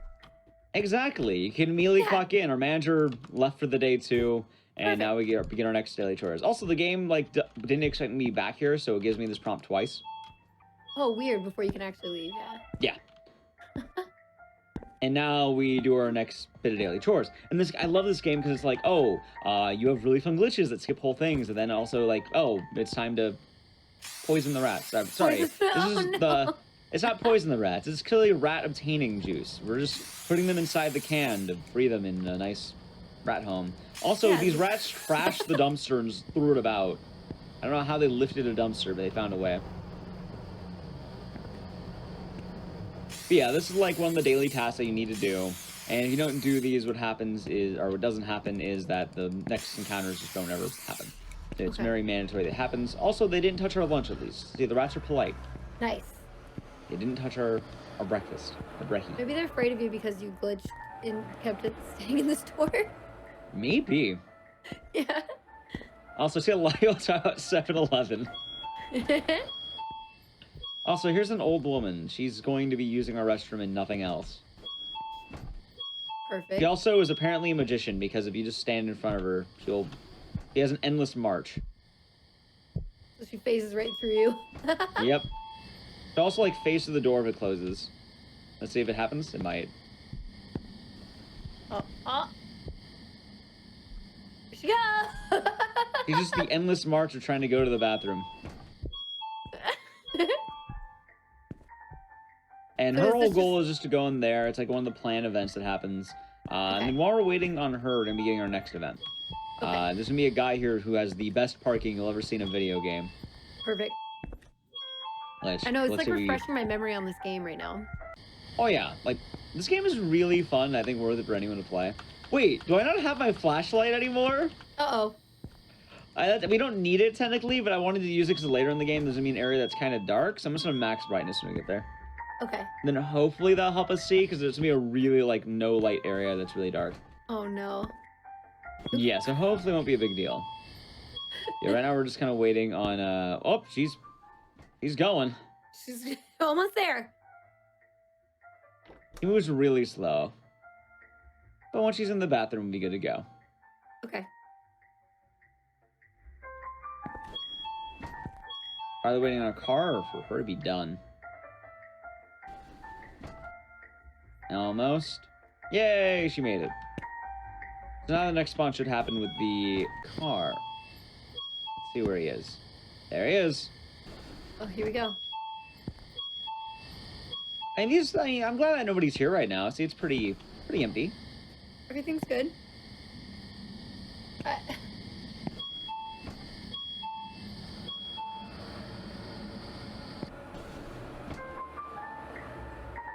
Nice sports car. Perfect parking job. Absolutely perfect parking job. So this guy's just kind of a jerk. He's supposed to be the stereotypical jerk. And we're doing a glitch to help him out. This is actually one of the major areas of the speedrun. He doesn't like us. Hey, I'm in a hurry. Now you please fetch me 5 cans of beer and a pack of cigars. You have to give him 5 cans of beer and a pack of cigars. So hopefully we can do this perfectly, but we're gonna give him the cigars, right? So I'm actually just gonna hand him 6 cigars ideally, because it's faster. Oh. Why do you still have him on the ground? So what's happening is I'm using the duplication glitch from earlier that I talked about with the homeless guy. We can do it again, and it makes it faster if I just keep duplicating the cigars. Perfect. That's actually really good. I actually got perfect. Wow. So instead of giving him any beer, he just is going to eat 6 cigars. So you're just And then he's done, and all happy. Okay. He didn't actually care all that much about what he got. You didn't get a single beer. Also, the dialogue to get the beer is still going to play out. Because, you know, he's supposed to be like the jerk there. Also, before we do anything else, we have to talk to the old woman so she gets angry at us. Because her whole arc is that she just gets angry. Oh, weird. Okay. Yep. But we can actually still get the beer. Where are the ghosts? Where are the ghosts? They kind of show up intermittently throughout the night. We're about to find one right now, actually. Oh, perfect. Yeah, look. We have all the beers. Someone just littered back there. Just on the But ground. what we're going to do now is, speaking of ghosts, since it was asked, we actually do have a trigger that's going to be based on the ghost. Okay. Because if we don't look at one of the ghosts coming up, we're not going to be able to actually beat the level. So we're going to look at the security camera. This is kind of like a feature to make sure that you're, making sure the store is safe. So we get to stare at the old woman leave. But what's going to happen is once she's gone, this door is going to start opening once again. However, it'll keep opening until you look at what's making it open. So what we're going to do is we're just going to stare at the door the whole time. And then you're going to see someone kind of pop in and immediately leave. Interesting. Okay.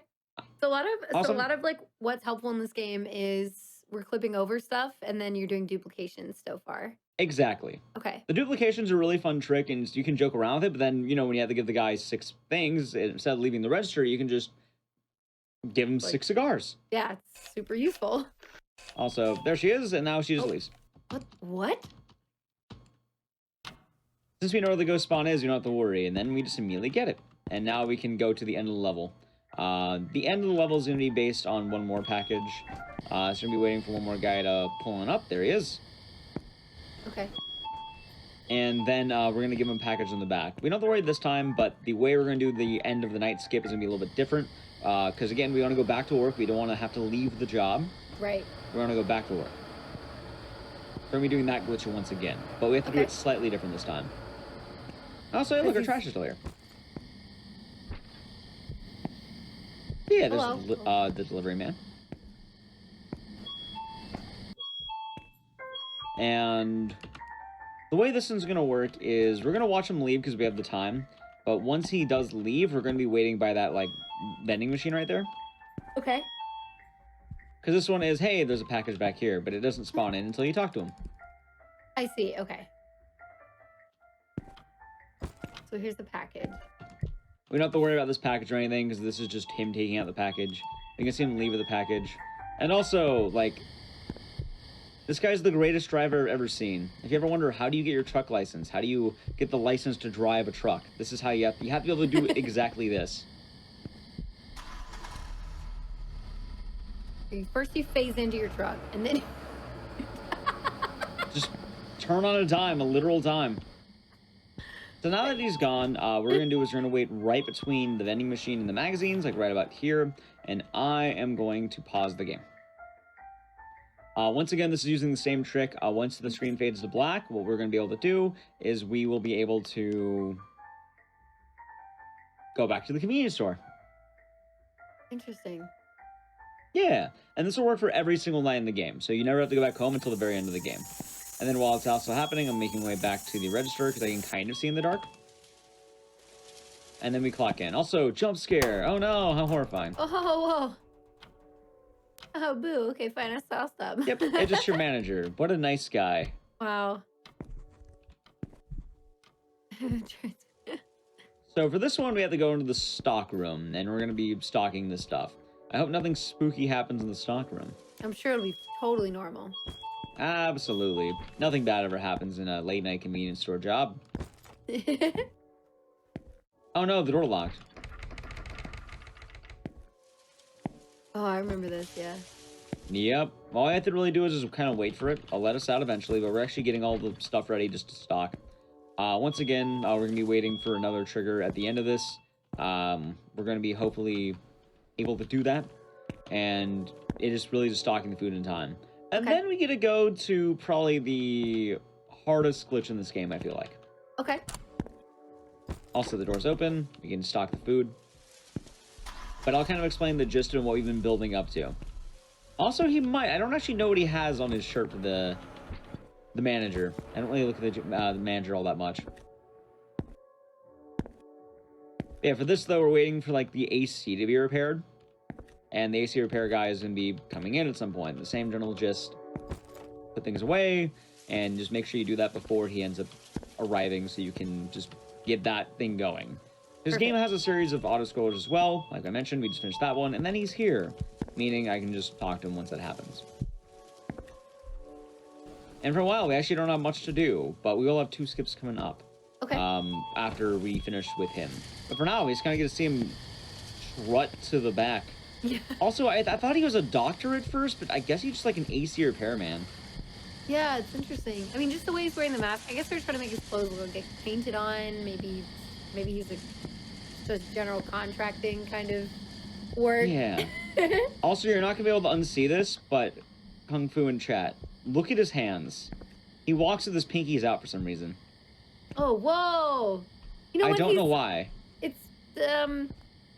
He just really likes tea and proper tea etiquette, right? Exactly. He's the world's fanciest repairman. So do you have any idea on like how some of these glitches were found, or just? I'm not too sure, because when I got in the community, a lot of this stuff was already known. Mm-hmm. I want to say it was found by a couple other runners like Nordenix, and I want to say, I think his name was Hot Coffee. Okay. I could be wrong on that one, but I think there was discovered on accident for a lot of it. I actually did find a way for the next skip that we're doing to be done, as I heard that the skip can happen, and I accidentally did it, and it's really straightforward. Also, he's dedicated to his job. He's mind controlling it. That's how he's fixing Yeah. I guess people may have just been like playing with like this, and then they realize if you just pick it up and drop it, you gain a bit of height, and then if you just keep it up, you can go higher and higher. Oh, and look, it's floating. Oh, look at that! Spooky lunch, and he's just chilling. He's too focused. I'm telling you, mind control powers.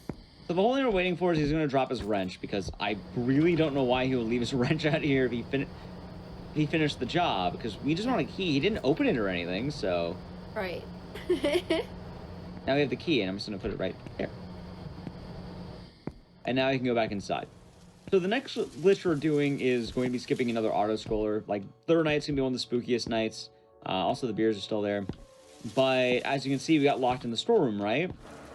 And I don't want to be locked in the storeroom because that loses me time. It's not very nice for me. Also, you have to wait for her. She's going to be shopping, and she'll give us like a charm, and we need to take that charm before doing anything else. Okay. But in a little bit, that bathroom's going to be acting up in the background, and once we get that scare, it's going to try locking me in there. We don't want to get locked in there, though, because if you get locked in, you just lose time, and then, like, oh, it's one scare, then another scare. It's like amping up the game's horror factor. Because a lot of people, whenever they watch this game, is like, how is this game scary? You're just working in a 7-Eleven. And then this game's kind of like a slow build as you experience it. Yeah. And just in the speedrun, we're skipping a lot of the slow build. Also, there's like a paper that like tells you all your tasks. Like, hey, there's your tasks, and Like that's how your you begin task for the every. day. Yeah, so the game doesn't leave you in the dark. Like, if you know what to do, obviously that helps us. But for anyone who's doing this game casually, like you get tasks every day. It's like, oh hey, restock the shelves, throw away expired goods, kill the rats. Sorry, replace the rats. Also, the way she's carrying those is pretty. Wait, you just like Perfect animation. exactly. Also, for some reason, this dialogue duplicates. I'm not sure why. But now that I have the charm, we're gonna go to the bathroom. Ah, people in chat want ice cream. I see. Let's see what we have. You have rice balls. I don't think there's any ice cream back here, actually.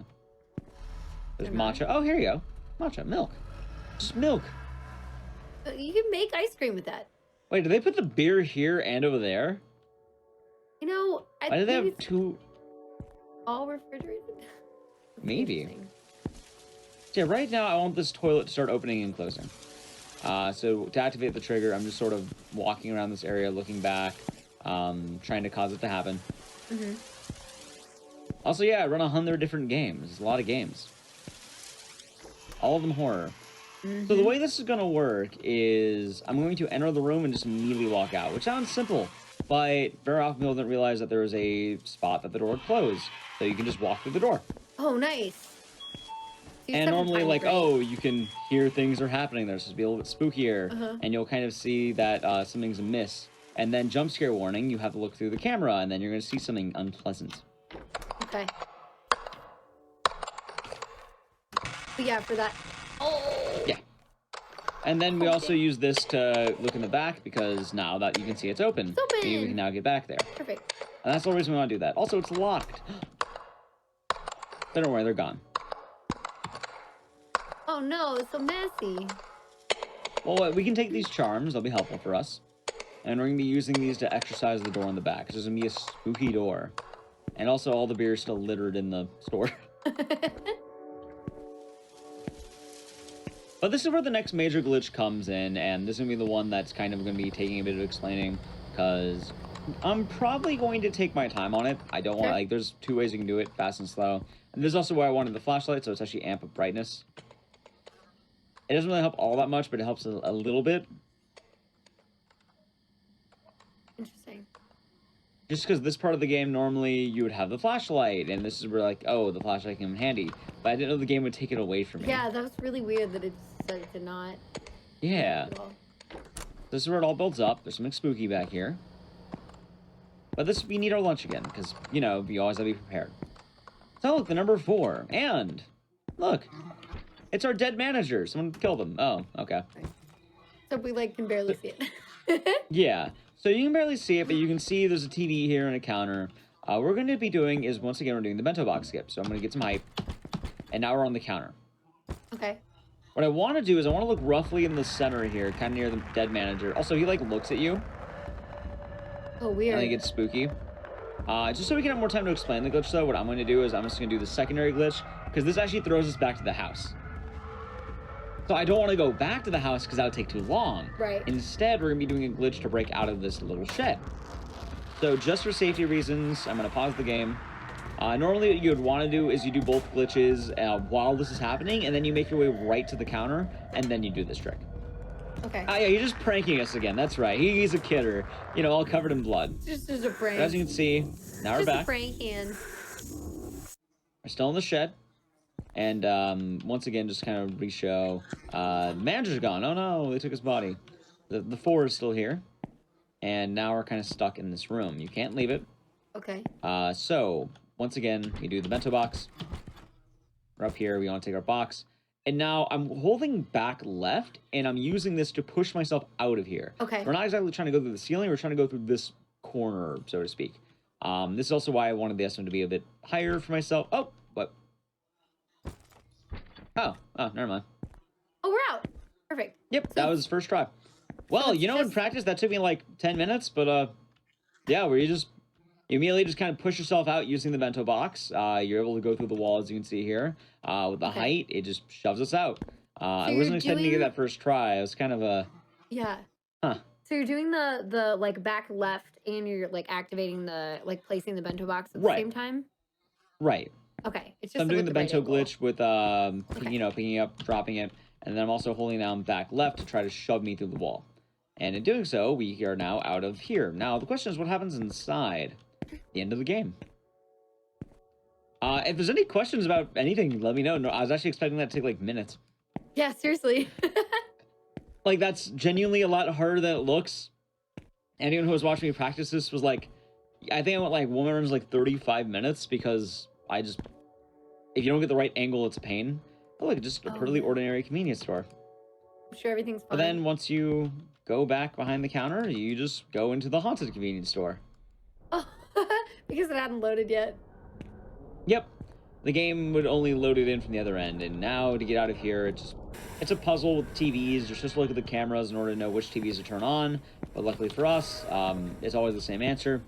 You just want to turn on, like, these specific TVs. And the way you'll see it is I can actually, before I go, I can show it off. What you'd do is you'd go back here, you go to the camera. Mm-hmm. Also, yes, I think the 4 is supposed to mean death. Because 4 and, you know, death in Japanese. So look at TVs. So you kind of just, like, turn on the TV she's looking at, roughly. I got you. Yeah. And then she'll kind of go in order all throughout. But you already know everything, so. Yep. So we'll just go through it, and we can turn on the TVs quickly. Ideally, the order you want to do is you go here, because all the way back here, and then you can dip into this one. The passive will go down here, but it's not faster, because you can just go here. And then since the TV for this one's all the way at the end, you can just sneak on in. And then we're done. Oh, nice. Perfect. Yep, and then there is a little girl back there. Or, I don't know. It's a girl back here. And also a ghost. Oh. We totally skip, like, almost all the scary parts except for the manager dying, but even then we totally do skip that. And yeah, we're pretty much done with the run. Time ends once we kind of do the final action coming up. Right. Before that, we have to go back home. We finally get to do that. We've been away from home for so long. I'm sure home is, everything's normal. Exactly, but now we have a videotape, so now we can finally go back home. Yeah. All right, so I'm going to give you guys 3 options. If you want to do a poll, we can. If you want to do a variety of things. We have a tape here. We can either mail the tape back where it came from, we can play the videotape, or we can throw it away. All right, chat. It's going to take a couple seconds for chat to decide. All good. Let's see. What did I... the house, so anyway. Which ending did I see? Hey, look, the flashlight's back. Oh, this... There we go. Wondering, I can't remember which ending I saw. Maybe it's... And I can say which one's good and which one's bad. But hey, look, there's the convenience store. Cool. And then we'll wait. But yeah, we have trash. Pretty much the game will end time-wise once we do... you have to collect it, like, twice per option. Because, like, are you sure you want to do this? Yeah. Are you positive? Okay. Mail, play, destroy, throw away, play it, watch it, throw it away, watch, mail it. Oh, gosh, man. All okay, right. 60-70% play. Oh, I see the poll. Make sure you all vote on the poll. And we'll watch the ending for this, but it's been pretty good. And no, we don't... Microwave, it's not an option. That'd be funny, though, with our little microwave here. It doesn't let me microwave it, or put it in the fridge. You can tentatively do the... I think you can gain height on it, maybe? Actually, I don't think you can. Let's see. Nope, not really. It only works with the bento box for some reason. And you can probably duplicate it, but you can't, Actually, I wonder if I can duplicate it. Let's see. Because, hold on, this should work. No, because it doesn't... I guess it would keep the tape, but, yeah, it doesn't actually make a tape again. It just... Yeah, so it won't do anything. You could if, like, it made more tapes, but it doesn't let... Play it? Okay, we're going to play the tape. But before, we're not actually going to play the tape. We're going to drop the tape. Watch it? Are you sure you want to watch it? Anyway, time. So, which ending is this? This is the bad ending. That's what I thought, yeah.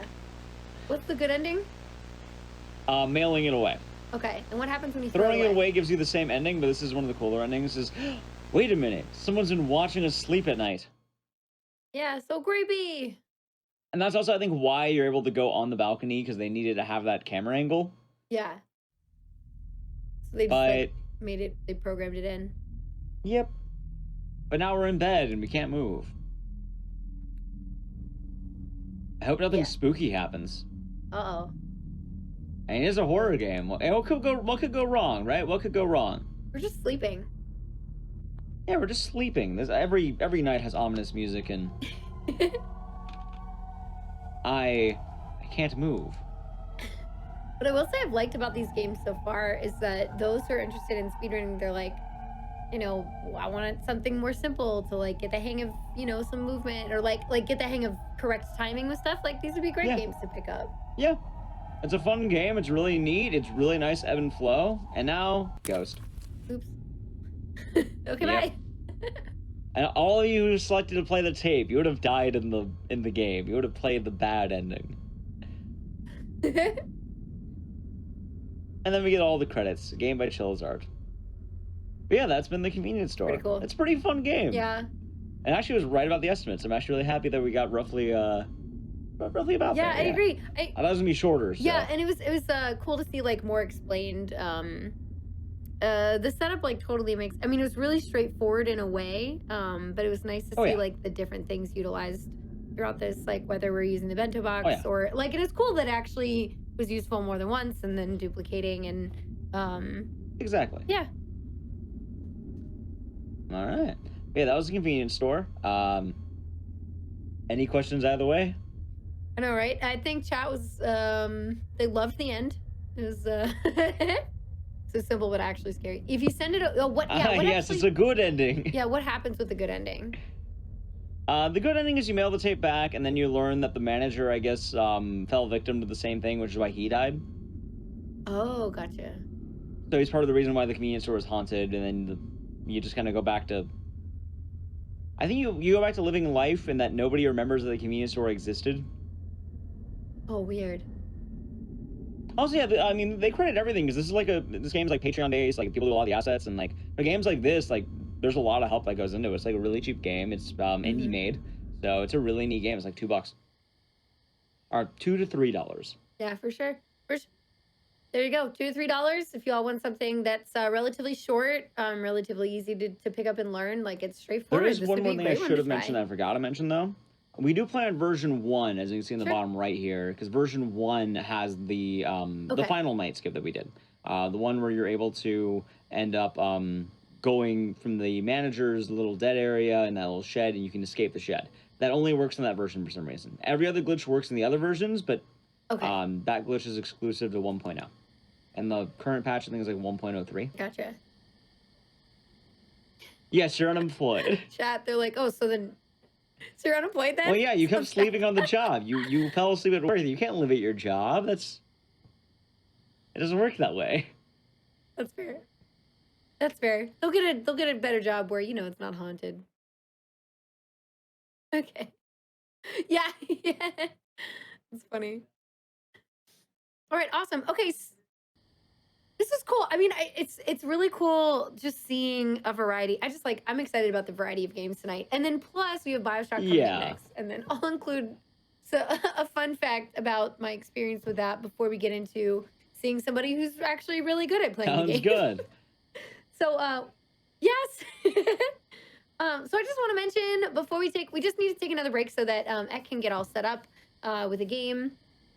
So right before we do that, just want to remind you all that tomorrow at 4 p.m. Eastern, we have Games Done Classic, which is a podcast about classic GDQ moments, where Matt Lackey will have guests on to talk about Kaizo Mario and other fan-made Mario games. So if you want to hear about all the Kaizo Mario stuff and some GDQ moments and things like that, tune in tomorrow at 4 p.m. Eastern on this channel. It should be really fun. And then, of course, we'll talk about Ek Show as well at the end of this episode because, you know, again, he has his own GDQ Hotfix show. Yeah. So awesome content. Yeah, I love the hotfix shows. I think that everybody's doing a really great Yeah, job. they're fun. Yeah. Yeah, I agree. All right, cool. So we're gonna let X set up for Bioshock, which would be really awesome. So we'll be back in just a few with some Bioshock. All right.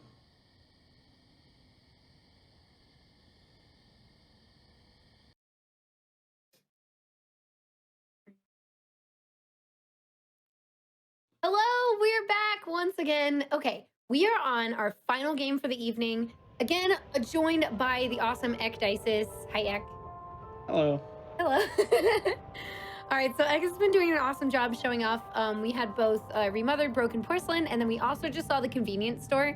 So now we are going to, I don't know, I don't want to call it the main event because the other two games have already been great just to watch. I just know that this has been a very popular game. I think of all the games too, this is gonna be the glitchiest. Yes, which is something I'm also excited to hear about. So it was, I mean, I did really enjoy watching the convenience store. I thought that was really cool. Oh, yeah. But now, Like, I want to make sure, like, just keep the surprise for that one, not spoil too much what is going to go on, because it's really fun. Yes. Okay, so what I should say about Bioshock is I was so new to the game playing this like 4 months ago, 5 months ago now, that I didn't know it was all underwater. But how? I just... Oh, do you mean like before you played the game or during the game? Before I played the game. Okay, yes. okay. I thought you meant like you played the game and then you like got halfway through and you're like, wait a minute, we're underwater? No, okay, that's not bad then. I don't think it's bad. Before I started, I was so blind to the game. Like I knew so little about the game that I just didn't even know. I knew nothing. I had seen the two characters, like the big brother and the little girl on it, and that was it. Little sister, like that's it. That was all I had just seen pictures, right? Like it wasn't on my radar because again, I stayed away from horror for so long, so it was like so new to me. So I had this whole time like figuring it out, and for not playing a ton of shooters, I actually it was pretty fun, like with the just kind of the combo and like puzzle stuff. I don't know. I ended up liking it quite a bit, so I'm excited to see it get destroyed now for me. It's definitely a fun game, and really quick, for one, I saw someone in chat ask, yes, I'm the same person who does the other GDQ show, Speedruns from the Crypt, or you mean the convenience store? Yes. I saw that in chat. But the other thing though is I mentioned very often that I do a lot of the different games. I have 100 speedruns. Bioshock was actually one of the first ones I wanted to learn. Oh, really? But I didn't do it because it was too hard for me. I got you, but I mean, Clock Tower is like your classic. Oh yeah, and like I fell in love with Clock Tower, but then like eventually after like a certain amount of runs, I was like, I want to take another look at Bioshock because I really liked the game. And then after that, I was like, oh hey, now we're good. Now I know how to do this. Do you remember what number game it was that you learned this game? Like, I want to say it was like 20 or 30 something. Oh wow, okay, so quite a bit of the ways in. Yeah, like I learned it like I want to say around maybe August of 2018. Gotcha. Nice. Look so, at you. Yeah, this game in particular has a kind of nice history. I like this game, but I also really don't like this game. It's kind of a weird mix. Do you mean like you like in general, like casually, you kind of have issues with it, or as a speedrun? It's a weird quirk for me, but I love this game. So one of my favorite games ever made. But when it comes to speedrunning, and I feel like a lot of people can know this in general, maybe not even just speedrunning, but in anything, this is one of those games for me that I never felt like I can actually improve. Like, no matter what I did in this game, something would go wrong. Like, in theory, I had like 4 minutes of time save over my actual personal best. However, oh hey, I played the early game amazing. Oh hey, the end game messed up and I lost all that time. Oh hey, my end game was perfect. Oh wait a minute, I messed up on the easiest trick in the early game and I lost all that time. So it all kind of just dropped. Also, before anyone asks, yes, Bioshock is a horror game. It was advertised as such and comes from a game called System Shock, which is also a horror game. Although I point out in the intro that this game was meant to be horror. Yeah, I mean, I agree with people when they say that it starts like more scary and then gets kind of like less scary as it goes along. So it's just like, it's definitely it causes that kind of like stressful vibe that you can get from other horror games in a way, especially if you're someone like me who's not that accustomed to trying to play horror. So I can see why it's in that category, but then also you can also consider it just a shooter once you kind of get used to the environment to an extent. So it kind of, so I can see the different outlooks on it. This is the only Bioshock game I've played. because again, I was completely new to the series, so we did this one. I did this one a couple months ago, and so I haven't done anything else yet. But Oh, it's a very good one. so, I guess another quick question right before we start would be, Right. because you said this is one of your favorite games of all time, I always wonder I mean, I speedrun a few games, but I don't speedrun my absolutely favorite games because I worry about being able to play them casually later on. Have you tried to play Right. this casually since you learned the speedrun? I haven't actually. The last time I played this casually when I was like, I think back in like when I was in college. Yeah. Do you think Like- you could go back and play it casually? Because you'll never be able I'd to play it actually want to at exactly the some same point. way. Because like if But- I were to play this casually, I'd do the whole like hard mode and try to beat the whole game and get all the stuff. But Yeah. I'd probably even try beating without using the tricks. So the tricks really break the game. Like there's Yeah, gonna be a lot okay. that really breaks this game. Yeah, let's like get going so we can kind of see what the differences are and like how much that would affect Exactly. a casual playthrough. I'm Before we down. begin though, I just want to mention we don't do new game, we do load game. There's a long cutscene in the beginning of the game that pretty much it's like a few minutes and then you get to where you need to be. This way we load a save file that we have that's right at the beginning of the game, so we get right into the action. We don't have to wait because this game has some waiting already, so it's Right. not bad. Right. Also, I do want to say while we are building up to this, this is probably one of my favorite games to do in this style of game. I love showing Bioshock. I don't like competing in Bioshock, if that makes sense. That's fair. Okay, so I guess it's just like a community agreed on like skipping the intro cutscene for any percent. Pretty much, yeah. Cool. And this Okay. is pretty nice for it. This also uses like in-game timers, so like during the load, normally you hit time or begin. So pretty much once we get in the loading screen, we count on 3, 2, 1, and they'll be good to go. Okay, Are we perfect. ready? Ooh, I'm ready when you are. All right. 3, 2, 1. Let's go. So first skip immediately. We're gonna swim through fire. This normally would kill you, but we're on any percent. This is easy mode because it makes the game quite nice for speed running. Where you just swim through the fire. Normally there's like a big maze you have to go through, and then you avoid it. Nope, you just dive right in. Perfect. Also, something I want to mention because I saw a bit of discourse in chat about it. Horror is a very broad genre that's very open. Horror doesn't have to be limited. Some things that you don't think will be horror can be horror, so it's quite nice. Just keep that in mind. And again, like Bioshock, I can show you very early is definitely was supposed to be intended to be a horror game. And now we're hitting the first actual. I don't. Would you call that a glitch? Going through the fire? No, it's just damage boosting, I would say. Well, here's a glitch. I'm gonna jump and I'm going to pull this lever at the same time. About here. And we're gonna be on top of the bathysphere. Okay, so what does that help do? Or is it just for fun? This saves 3 seconds. Oh. All it does is it puts me on top of the bathysphere in the way that this is an auto scroller.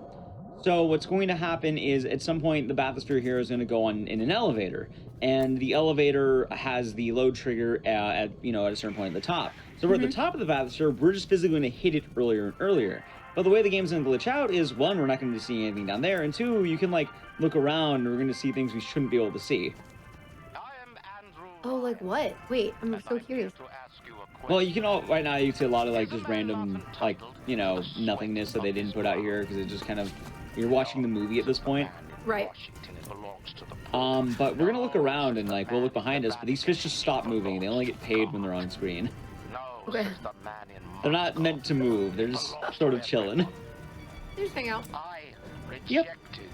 I will You'll see say, this quite a lot. as a first timer seeing this environment, I think they did a really good job of just. Oh yeah. Yeah. Like this intro is one of my favorite intros of all time. Just building up to Rapture, seeing all of it. That's really cool. It's beautiful. Yeah. Oh yeah. And then like look, these fish are swimming, but once they're off camera, they just sort of meander. Because you're not meant to see all, you're not meant to look around, so no point in making assets be moving because you don't need them to move anymore. Yeah. Yeah. And look even better because you're gonna see like, well, you see Big Daddy right there, but there's like a giant whale that shows up at one point. There he is. And my favorite part with the whale is, because like he's supposed to be like really the scale of the whole thing. Like you're in the underwater city. It really is underwater, right? Yeah. But let's just see here. The whale just sort of stops moving at a certain point because they had nowhere for him to go. Yeah, the reason why this is actually going to save some time, though, is because, like I mentioned, normally you're inside the bathysphere, and then you'll make your way up to the loading screen. But now, since I'm on top of it, I will just hit that physically faster. So when I hit the top of this, sense. I'm on the top of the bathysphere. So it's about 3 seconds of time save. Okay. Also, here's the definitely not horror game part of Bioshock. I don't know how you could possibly think this next part's horror. I don't know how you could think it.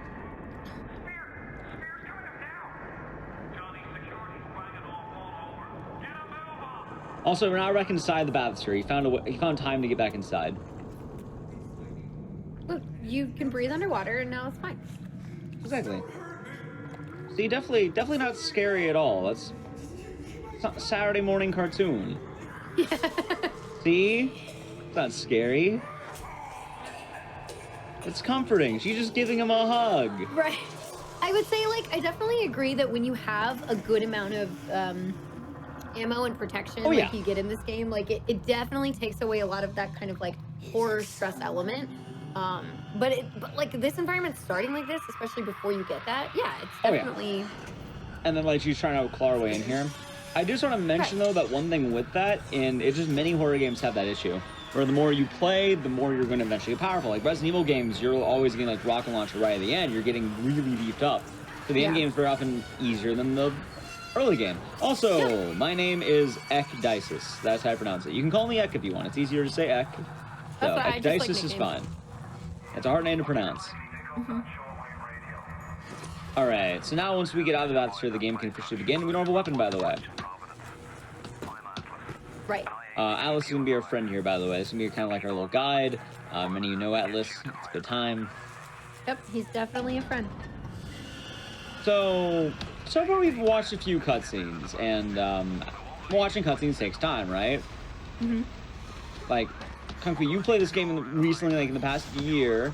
Do you remember what it's like, the first plasmid cutscene, how long that takes? Like, you get the electric shock thing, and then, like, you have to wait forever while you get stabbed by, like, a big daddy, and then, like, you're waiting on the ground, and... Oh, yeah. Yeah, it's a long cutscene, right? Yes, from what I remember. So what we're going to do is, one, we need the wrench, you know, the classic crowbar reference to Half-Life. We can kind of manipulate this guy to run towards us, but we didn't really get too far. I just take this for safety. And now I'm going to be doing our first major glitch, I'd say. That wasn't the bathysphere. You ever try to wrench this cutscene is long, so what I'm going to do is I'm going to... Oh, no! Oh, God. Hold on. Okay, wait. That's bad. Do I have a save? Hold on. Let's go. I think right here? It didn't work for some reason. Hold on. So what happened? Tell me about it. What? Let me just see if I can repair this really quick. Sure. Okay, so this is right here. I have an autosave. I might need to watch that cutscene again. Alright, so tell me I do it. Alright, we're just gonna have to watch that cutscene again. My bad. Okay. I think I hit the wrong quick save. Oh, this is why we have the estimate. The convenience store went well, so Bioshock can mess up. And it's about 2 minutes lost because of this, though, so I do apologize on that one. Also, yeah, Ignitis is about the, specifically cicadas. Oh, but I think my save button is right. I just had to double check. Hey, Ek. Yeah. Would you kindly explain a bit more about the glitch that you're trying to do? Yeah, so this game bugs out a little bit for cutscenes whenever you save the game. So what we want to do is we want to hit quick save and then we want to grab. But I think I put the wrong button because I have 2 quick save buttons for 2 different games. Okay. And I accidentally pushed the wrong one. So I'm going to quick save. Yes, that's never happened before. There we go. It's the name of the show. But I'm going to just quick save just before we get out of this area. I'll do it just to make sure I have it. Like right before we do the thing, I'll quick save. Then we can just load something like that. Sure. Luckily, though, this doesn't, like, I was expecting to get, like, maybe a 50-minute for this run, so we'll probably be fine. Right, exactly. And then we have the extra time included to explaining everything. Exactly. Like, the other games did really well, so Bioshock would have the, that's never happened before.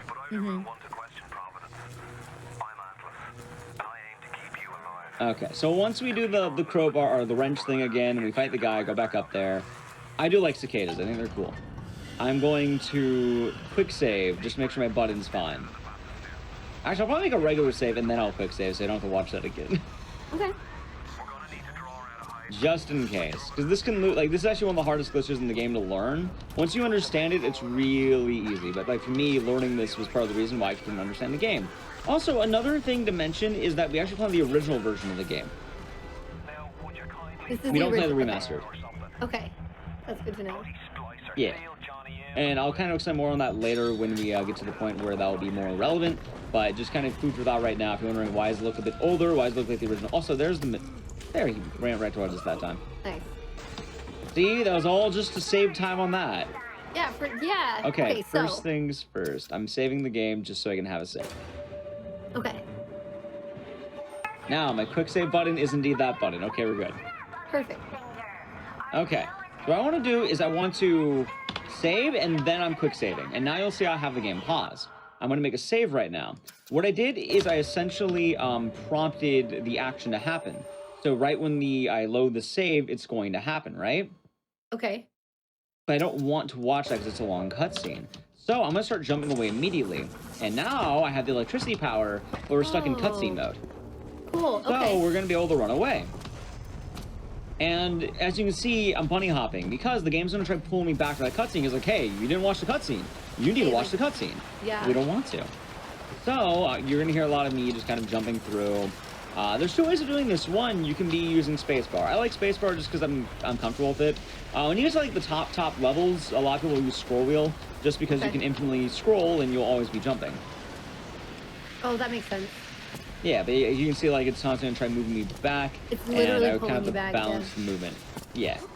So I'm gonna go right here. I'm gonna look back. That will spawn a spawn, and then I'm gonna kill this guy with lightning. Zap and whack, I think is the combo name.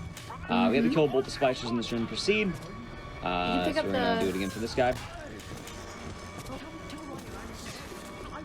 And now comes the hard part. So this guy's gonna be on fire, and I actually want to avoid him. I don't want to kill him. He's done nothing wrong to me. What we're gonna be doing is just going in this elevator. So sorry for the spacebar sounds. This is probably the meanest jump in the game. But we actually like having this guy live because then I can just zoom inside. Oh, nice. Good job. Yep. And now we're inside.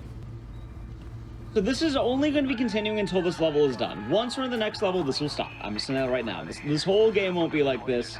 This only exists because the game wants me to watch that cutscene, but that cutscene's really long. I think it's like minutes long. So it hasn't started yet, technically. It's just trying to pull you into the cutscene. Correct. Okay. But I get the end result of that cutscene because the tonic gives you the lightning. So what we want is the tonic so we can get through the game. Right, exactly. Okay, so you have to get to the next main load area to get it to stop trying to make you watch that cutscene. Correct. So with that. Also, we're going to get a gun now. Can I get the jump? Yeah, we got the jump. It's so funny to watch you like the game. Oh, yeah. Like, no, gravity. Like, it's absolutely just timing based. When you get to like the absolute like top level, like they're getting here like so fast that they need to actually wait for like cutscenes to end. Speaking of which, we're gonna jump through here, and I'm actually gonna save the game again.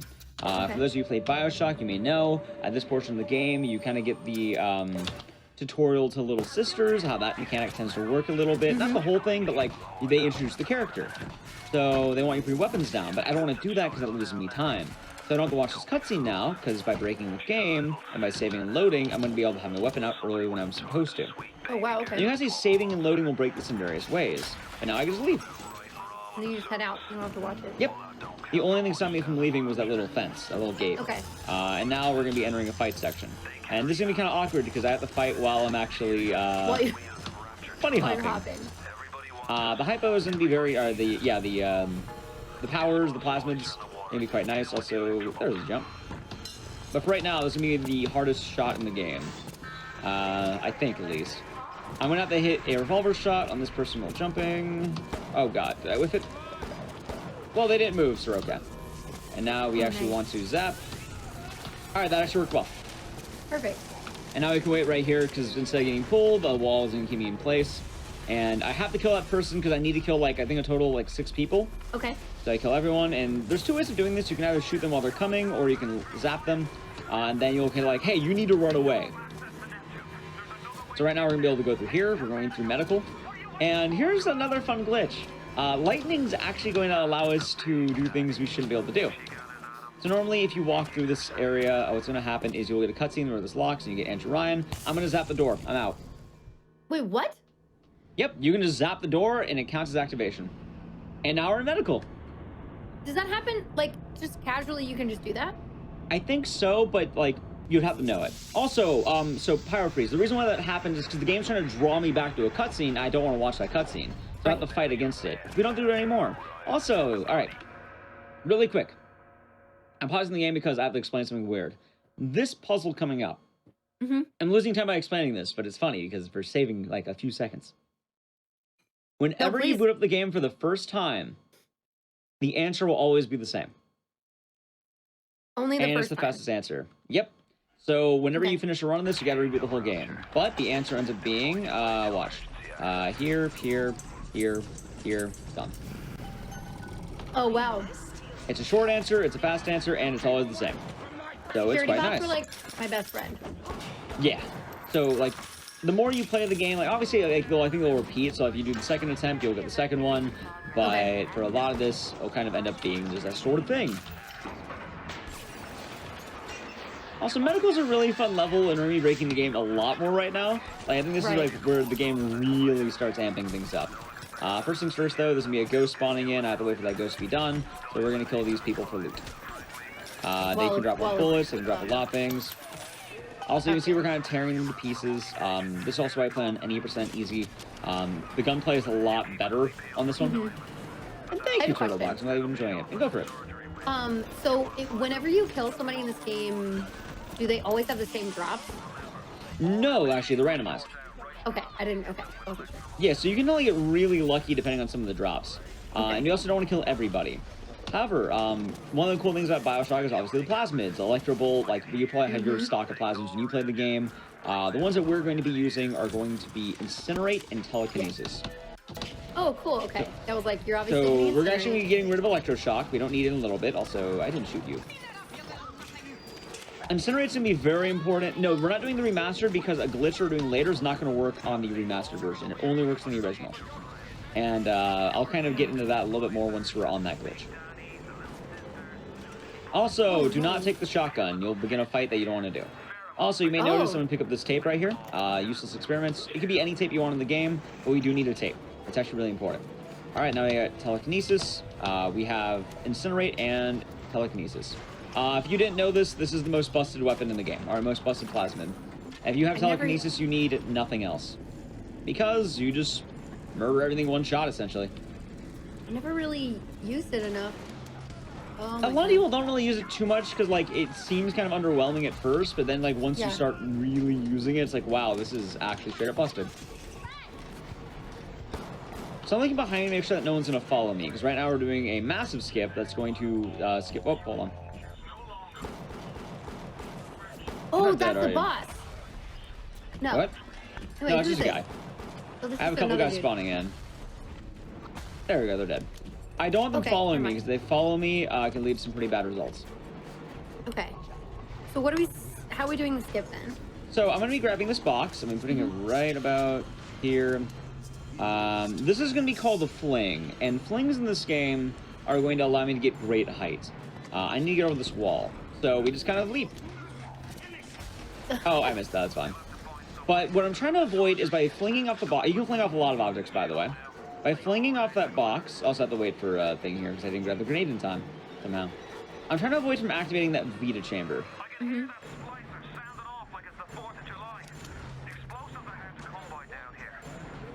need an explosive. I might just load the game. I don't actually know what happened. Yeah. I want to see this example of fling again. I feel like I'm not. We'll be doing this a lot throughout the run, by the way. But, okay, great. So I was like, you need to get it more. Is it based on timing then? Yeah. So essentially, it's kind of similar to some of the other games we've been doing. Also, there we go. We got that time. What you want to do is you just want to jump and like use telekinesis at the same time, and then you're using momentum from telekinesis. Oh, I didn't summon the thing. That's weird. Oh, whoa. It's an easy fix. You just walk back. Also, there's another trick you can do, but I've never been able to do it quite well, so we're just not going to do it. But if you use first aid kits, you can actually like go you go very, very far. All right, right now we're going to be doing another minor skip. We're going to be using telekinesis. As you can tell, it's very busted. But I want to use these shotgun rounds, and I'm going to throw them at his skull roughly about now. Up, I whipped it. It's okay if it doesn't work. It's a minor time save. But if you hit him during the animation, you can actually cancel it. I couldn't get it though because it's kind of awkward. Yeah. You have to hit him at 2 very particular points, and you also have to like try to get the perfect angle like right about here.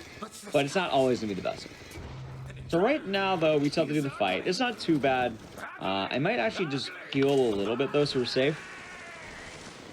And this should be the current patch of the Steam game, but it is the original. It's not remastered, it's the original. Mm-hmm. Also, you can kind of see how busted telekinesis is. It, like, almost entirely did it itself. Also, you're dead. Holy moly. Yep. So he has the emergency access key. Also, I need ammo, I think. Also, now we use Incinerate. So we did the fling earlier because there's a Vita chamber that, you know, if you die on this boss, you get back quick. This way, we go back to the shotgun, if you remember that. Oh, wow. Remember this spot? Yep. So you're back death here. warping. Yep. That's And nice. I want to depth warp because if I depth warp all the way, also let's play a little safe. I do not have enough ammo for the next section though. I'm kind of worried about that. If I die in this corner of the game, I will go back to the beginning of the level. That's nice. And this is why I want to be here. Because normally if you keep progressing, you'll get the intro to the Little Sisters, and it's a very long cutscene in the game, which you do not want to watch. So this way, we're going to be able to skip quite a lot, and that's going to save quite a lot, because the end of the level is also the beginning of the level. You just slam dunk, and now we're out. And now we are in Neptune's Bounty. Nice. And this is the third level of the game now. Right. That we're going into. Yeah. And we got to Nice. start moving immediately. Also, a lot of people wonder, what are you doing the good ending, or are you doing the bad ending? You can't Well, be actually, I doing didn't really feel that last one. The last one I was kind of doing to showcase it. I feel like you can't be doing the good ending. Wouldn't that take so much longer? Or no? The good ending is shorter, actually. Oh, Because of yay! one part.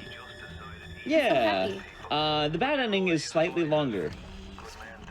Also, we're going to be fighting this one just by throwing a couple things at it, and then just hitting it with machine gun rounds. There we go. Oh, so much easier. So, we're going to be doing the good ending. Also, you can jump away. There we go. It can be faster at the right angle, but we kind of had a bad death spot. But we want Right. to save just because with this one, we're going to be able to save time later during the cutscene where they kind of tell you about the Little Sisters. Also, I'm going to shoot this thing a couple times. I actually wanted to fire a rocket at me. Here's a fun glitch. We're going to use this rocket, right? Oh, I'm going to start a mission early. Normally, you need a mission to take pictures. I'm going to blow her up. In doing that, I'm going to be... I need these guys out of the way. I don't want them to annoy me. There we go. I want more pistol bullets. Normally, I have a lot more. I have no ammo. Normally, I have, like, some kind of ammo. I have nothing. Oh, there's a pistol at least. Okay, hold on. No, not you. You. Not you. Not you. You. We're going to do another fling right now. You can use many different objects, or this is going to be like the barrel fling. This is actually one of my favorite versions of the fling. So normally what you want to do is you just place down the object, and then you kind of want to stand in it. And then once it stops, you'll kind of see a little bit of a rise. Once that happens, you want to quick save. Quick saving you don't need to do, but you don't lose time, you know, because in-game timer, and then you can just have as many tries as you want. Like, for instance, I did that first try, right? that's really cool. But if you want to, like, you know, if you want to practice it, this is also a good way of doing it, because then you can just do it again. And once you get the hang of it, it's pretty straightforward. That's always one of the big things about many games. Like, you need to make sure that you're getting the hang of these things. Right. Like, it kind of boils down to muscle memory in these sort of deals. I was And gonna the say, what do fling you is think- probably the most important trick to learn in this game. Yeah. What do you think is like the best? Do you have any tips or anything that you recommend on people trying to learn that? Like something to help them quick be more save. consistent? Quick save, absolutely. Like, it doesn't count against you for quick saving. Like, whenever you get on top of the object, just quick save. Okay. There's no shame in having multiple attempts. Like I mentioned before when I was talking about this game earlier, very often I feel like I wouldn't be progressing because... Also, hold on, can I get this? I didn't get it. It's minor, but you can do a glitch. You take a picture of this guy early, but we didn't get it. It's not an easy one, just because it's like, essentially, get the camera, fling. Yeah, that makes sense. Okay. But with the flings, essentially, yeah, you want just practice it. That's the best thing. The more you do it, you'll kind of realize, oh, there's the fling, and then you'll kind of be able to more and more figure out what position works for you. Right. And like different runners will have different timings. They'll tell you like, oh, do this. Also, here's the fun part. We have a mission to take pictures of spider splicers. There's one. There's two. So the reason why that seems so casual is because normally there's supposed to be jump scares. What they'll do is they will, they're supposed to spawn in and then they run away, right? Right. But this way I know they're there, so I just snap and then I leave. It's perfect. All right, so now we're gonna be doing another depth of use towards another Vita chamber. What I want to do is I want to land roughly about there. There's a couple ways of doing this, and it can change depending on what kind of version you got of this. We got the version where we didn't get the fast splicers, so we can still do this. All right, now we're back here. Perfect. So here's a fun glitch, and we're gonna play tapes. Playing tapes skips mandatory dialogue. Oh. Which is why we picked up the tape earlier from that one thing. You can play it now and skip her what Yep. she needs.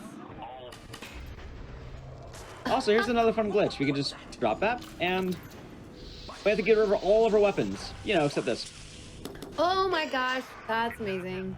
Yep, you get to keep okay. it. When you picked it up, I was like, he's gonna go in the room and drop it before he has to get rid of his. Like, I called it right before you did it, but it's still cool to see it happen. There you go. So, here's what we're gonna do. I'm going to skip this again. Also, the weirdest part about this is the way this works is you need a keyboard with a rewind key.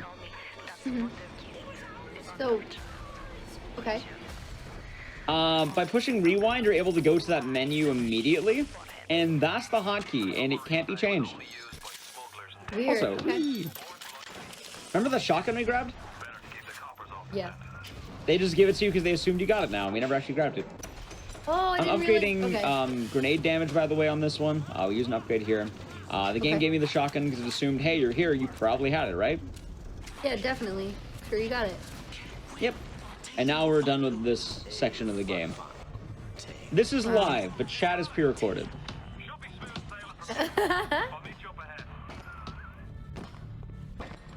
Yeah, 360 But yeah, that's is like Neptune's Bounty. Really quick, questions. questions from chat. Or anything in general. A lot happened at once there, I realized that. Oh, I was gonna say, do you agree that the 360 is probably almost a retro console now? Yeah. Yeah. I Not always weird? figured Retro's 2 generations back. I want to count Yep. like late 360, but like 2006, Dead Rising. Yeah, that's how I say it too. It's like 2 gens back, basically. Yeah. It's very strange. Also, a minor glitch, you can jump up this hill and you can save a bit of time.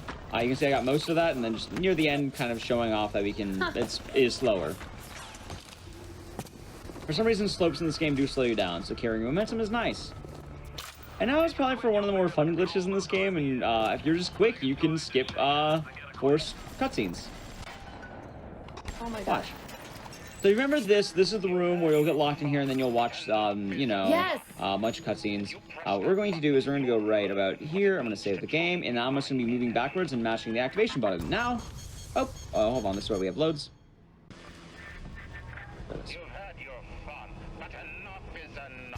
There we go.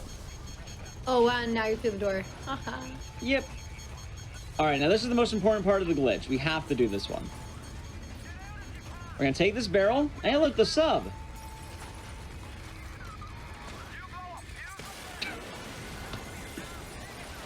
Oh, no. That guy's wife and kids. They're gone. You did it So, like, early. well, yeah, I mean, we didn't do it. It was Andrew Ryan. Yeah, definitely. Also- I mean, just like that this is actually Atlas. Exactly. Yeah. And, like, with all that dialogue, we're just going to end up skipping it because that actually prevents you from proceeding. Like, with the dialogue there, it's like, hey, you have to listen to the story. No, we don't. We just skip it. Right. Huh. So, okay, just to kind of recap what you just did to skip that, it was like loading a save, or was it just the act of saving? So the saving actually is not part of the glitch. The saving is more just so I don't mess it up. What Okay. we're doing is we're just walking backwards while activating it, and we're timing it well. It's more the case is you might mess up on accident, and that gives you perfect timing. Sure. Okay. I didn't know if that So you would just like kinda was like mash what you help need setting to. up. Yeah, I didn't know if that was help setting up the timing or not. Okay. Yeah, Gotcha. so it's mainly a timing thing. Like whenever I'm quick saving, it's just getting ready for a glitch. Like right now, we're gonna fling up here. Oh, and you kind of see like right now, not all flings are gonna be easy. Sometimes there are issues. But then you get very well. They're kind of FPS based, but it's gonna vary. Also, we're gonna take some pictures. That should be good. Also, I need these potatoes. They're very important. I want to mention, by the way, that even though we missed like the first glitch, there's been glitches that we've been landing that are like really difficult. I'm kind of surprised we got them as well as we did. Yeah. Also, these two are going to duke it out. We don't need to worry about them. Before I kill this guy coming up, I actually want pictures of him. So you get an upgrade that moves you fast. It's slightly faster. Like, it bumps your movement speed by like, I think 1.5% or something. It adds up. So it's worth actually doing it. Oh, perfect. Yeah. Especially because taking the pictures were so quick. So, Kung Fu, when you play this game casually, you remember that this is the level when, like, you got, you know, they poison the air, and then you had to, like, make the oxygen. Uh-huh. We don't like this level. What we're gonna do... I'm gonna put the potatoes right about here. Fling. Jump on top of them. Are we gonna fling? Now we're gonna quick save. So, you can actually fling over the trigger of the level. Oh, I did whiff that though, but you can hear it. This is a good example.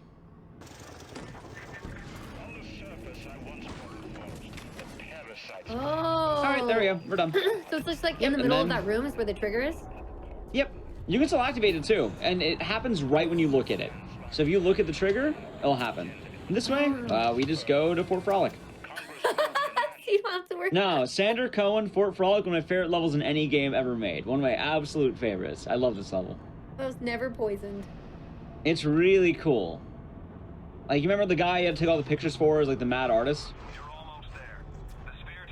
Yes. Sorry. I love Alright. that guy. So, right I hate that now, guy. if you remember what happens if you try going to Hephaestus, where's the next destination, the bathysphere is actually going to leave because he wants you to do missions for him. As you can see, it leaves.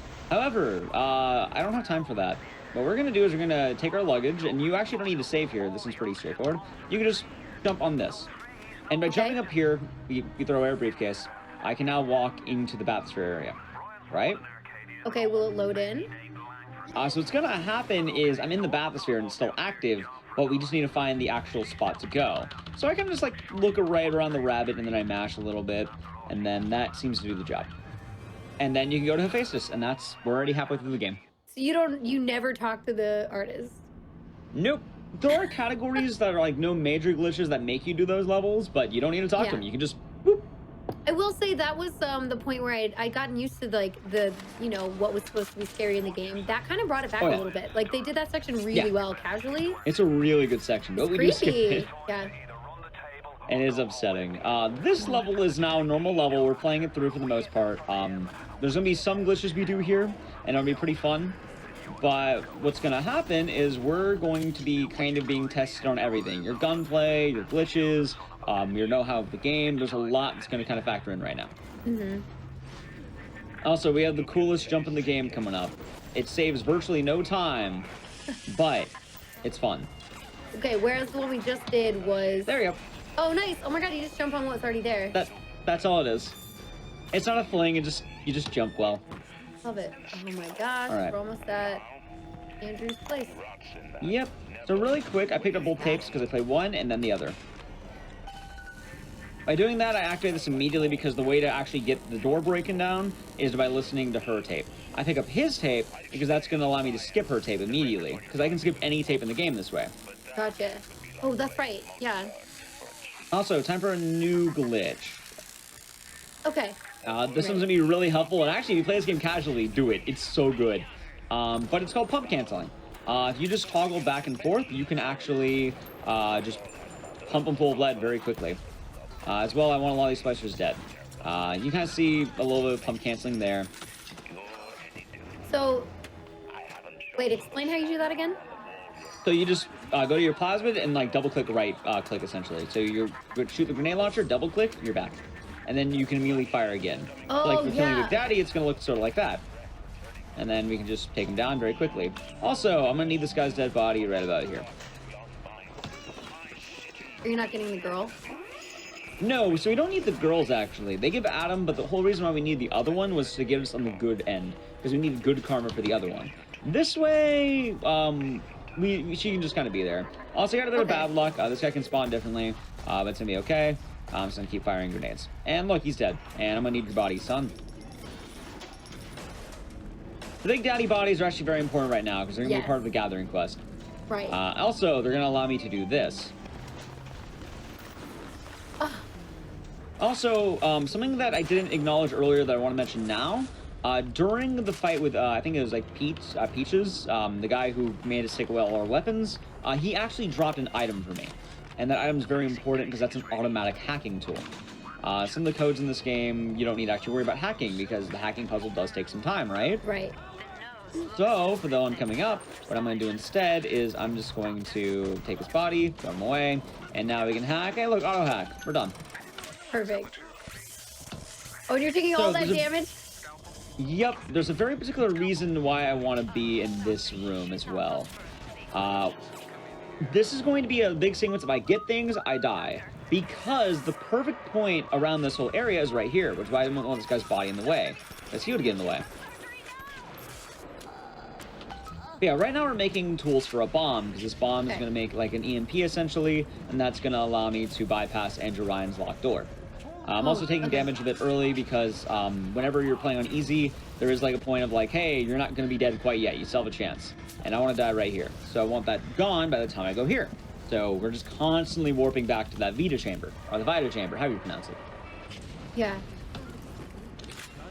And now we have one more, and then it's going to get really fun for this level. We're going to be doing another fling in a moment. And learning to fling off various objects is actually the big thing too.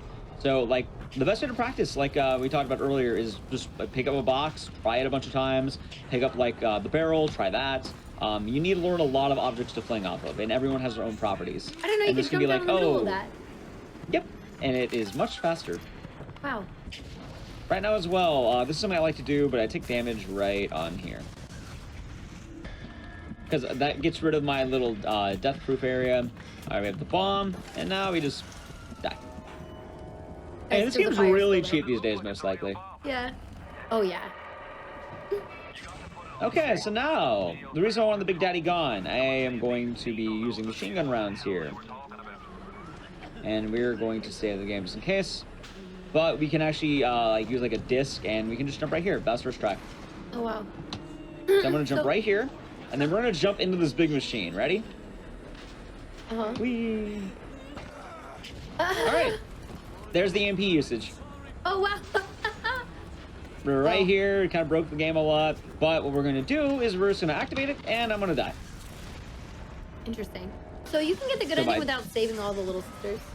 You only need one. What? Yep. And hey, now we're back here, and the end of the level's right here.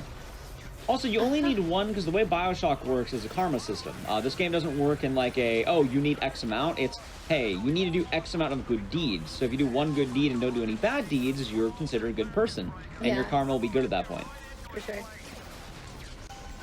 Also, these guys are a little bit beefier, so I want to avoid them. All right, here's the most fun part, by the way. I have to wait for the door to open, right? Okay. This is easy. We just wait here. Right there? I think. Yep. And this door will open. And and you healed once. Yep. And then we can just do this. Okay. Also, don't say thank you for the kind words in chat. I'm reading a few there. So thank you. Mm-hmm. It's definitely not live. Soloing. Absolutely. Absolutely. Exactly. So really quick, this chapter, we're going to be introduced to a new glitch. So, remember how cutscenes in this game, with the tapes, you know how I can skip tapes and that lets me get through things faster? Yes. I can also prolong things. Okay. So we're going to be doing prolonging right now. With the radio message, all that matters to me, I'm now going to just walk on out of this chamber, and I've activated the exit. Normally, you're not able to bypass a lot of things. You have to wait for a lot of dialogue, but I've also activated the exit to the level. So when all that matters to me is all done, I'm going to be at the exit because there's a lot of dialogue. I jump over an invisible wall right here. It's just good timing on jumping. Kind of to get the exact position. It's more of a feel it kind of thing and just jumping. Okay. And then right now, I'd be very careful. We do have a save here. We have the autosave. So first things first, I'm going to grab some ammo, and I'm going to cancel the Andrew Ryan tape. Okay. Now, the Alice tape again. I'm going back to all that matters to me. That opens the door, but it also keeps me here, because I don't want to be gone yet. Now, I want to enter the Andrew Ryan cutscene. Hold on. Why did... Okay. So, the reason to open the door is because it canceled the one dialogue, but I started another mandatory dialogue. So it considered the dialogue keeping the door closed finished, but it kept me in the level by using story dialogue. Oh. And now I'm able to go back to face this because I ended the story dialogue by using the other tape, right? Okay. So what this is building up to is we're actually skipping the longest cutscene in the game, which is like 9 minutes. It's the Andrew Ryan "Would you kindly" speech. Oh yeah, There's 2 phases to it. Mm-hmm. Phase 1, you want to get the the place activated. Also, we're gonna take some napalm. See, napalm. It's a special tool that'll help us. Remember how I mentioned you want to learn how to fling off a lot of things? So, with that glitch that we did, where I warped back, the store's not closed. So the way we're gonna do this is, I like to having the nozzle facing the stairs. And then I like to just stand on top of it. This is one of the hardest skips one of the hardest flings in the game, because if you go too high, you hit the ceiling. Go too low, you hit the wall. So, let's see what happens. That's fine. Is that the ceiling? Yeah. So we'll be seeing a lot of loads here as we kind of go through. Like I mentioned as well, some of the things I got first try. Other times, like you never know. Hey, there we go. Oh, now nice. And he's just chilling right there. So what's going to happen now, though, is I'm going to save the game again. Because remember this in earlier where we can break cutscenes by saving the game. Normally, this is the "would you kindly," like, hey, stand, would you kindly, sit, would you, like, he's commanding you, and then you're not able to control your character. Saving and loading actually breaks the game. Oh, there we go. Bye-bye. Perfect. And then we get to watch the cutscene of Betrayal. Right, the whole thing. Exactly. Definitely nothing else. Everything's gonna be fine.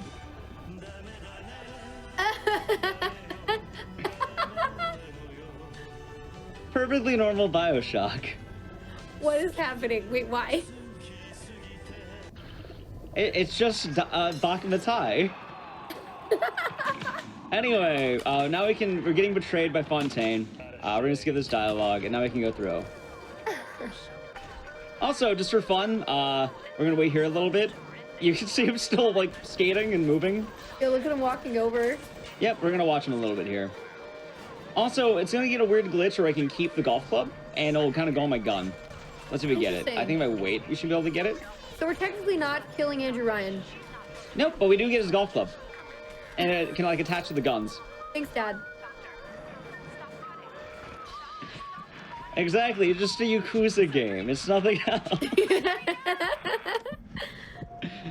If you're wondering how that got in there, you can actually put any cutscene you want on that point if you know where to find it.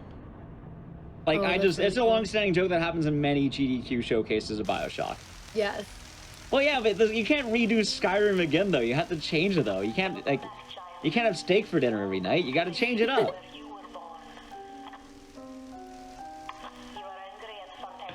So I needed something that was nice. Right.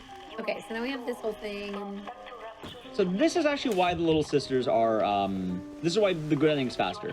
We don't get scolded. Also, a weird thing, you have to use actual menu options for these now, just for this one room. You can't do the reverse, like, rewind button.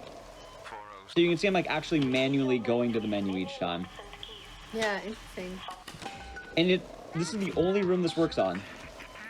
So the way I had to do it was I had to, like, make, like, a Bink file, which is, like, a video game video file, and then I had to, like, edit it to be the same amount of time, and then as well, I had to, just kind of put it in the Bioshock files. So probably when I'm done with this, GDQ run, I'm gonna re-fix my files so it's the normal "would you kindly" scene that shows up. But I thought Bakamatai was too good to pass up. Yeah, that was a good one. Oh my god, they've done the blue screen of death. That's funny. Yeah, the blue screen of death is mean though. Like, I like that one, but I didn't want to like make Relkun panic. Yeah.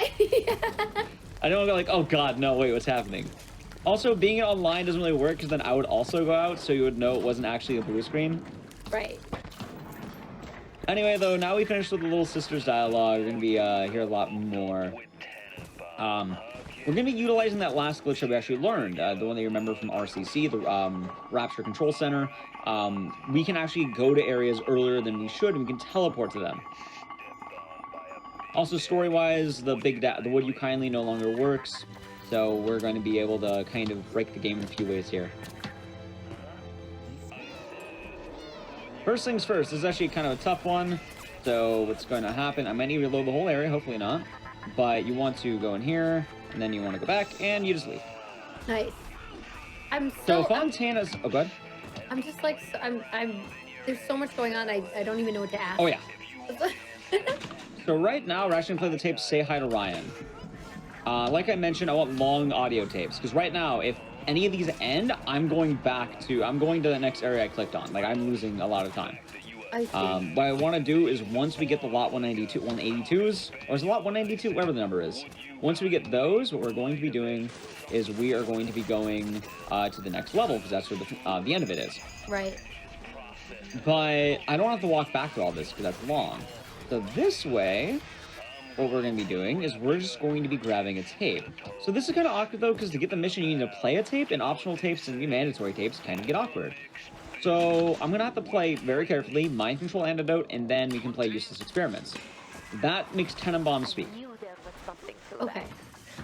If you do anything else there, like play too many tapes, not play enough tapes, you will go back, you'll go back to the area. Oh, so okay. this is 5, 4. Yay, first try. Nice. I never actually look at the answer, so it's always me brute forcing it, and I remembered it right before we did the stream. Perfect. Like a week ago, I remember the answer to this. Is like, what's the answer? Oh yeah, that's right, that's that. So basically, you're activating the next cutscene, but you're preventing yourself from going there by playing tapes. Not so much the cutscene, but like, you know how like whenever you exit the level, you go to the bathyspheres, and then you'll go to like wherever you need to go. Like for medical, we went to Neptune's Bounty. For Neptune's Bounty, we went to the level after that. Yeah. Arcadia. So I activated the exit to the level, and normally you can just go straight to the exit. It's like leaving just the world in general. And like, as you can see right now, I can grab this, I can grab that. But if I end the dialogue, we can actually just fade back, and now we're leaving. So why... Okay, so you activated that so then you can leave whenever you want. Right, so at first I activate the exit while dialogue is playing. That's the mandatory dialogue. Yeah. After that, I keep playing mandatory dialogue from the radios I have, because I can also play like, here we go, like Say Hi to Ryan, which is, right. not that one, yeah, radio messages. I can still play any of the ones here. Like Find One Lot 92, Out of His Arm, Out of His Hands. And by playing those, I can keep it going. Gotcha. So this is, yeah, so this is when you have different powers cycling through, yeah. Right? So, although we're always going to get Winter Blast 3, Target Dummy, and if you take too long, I think you get the bugs. But get out of the way. Also, I do want some help right now. Just in case. Right.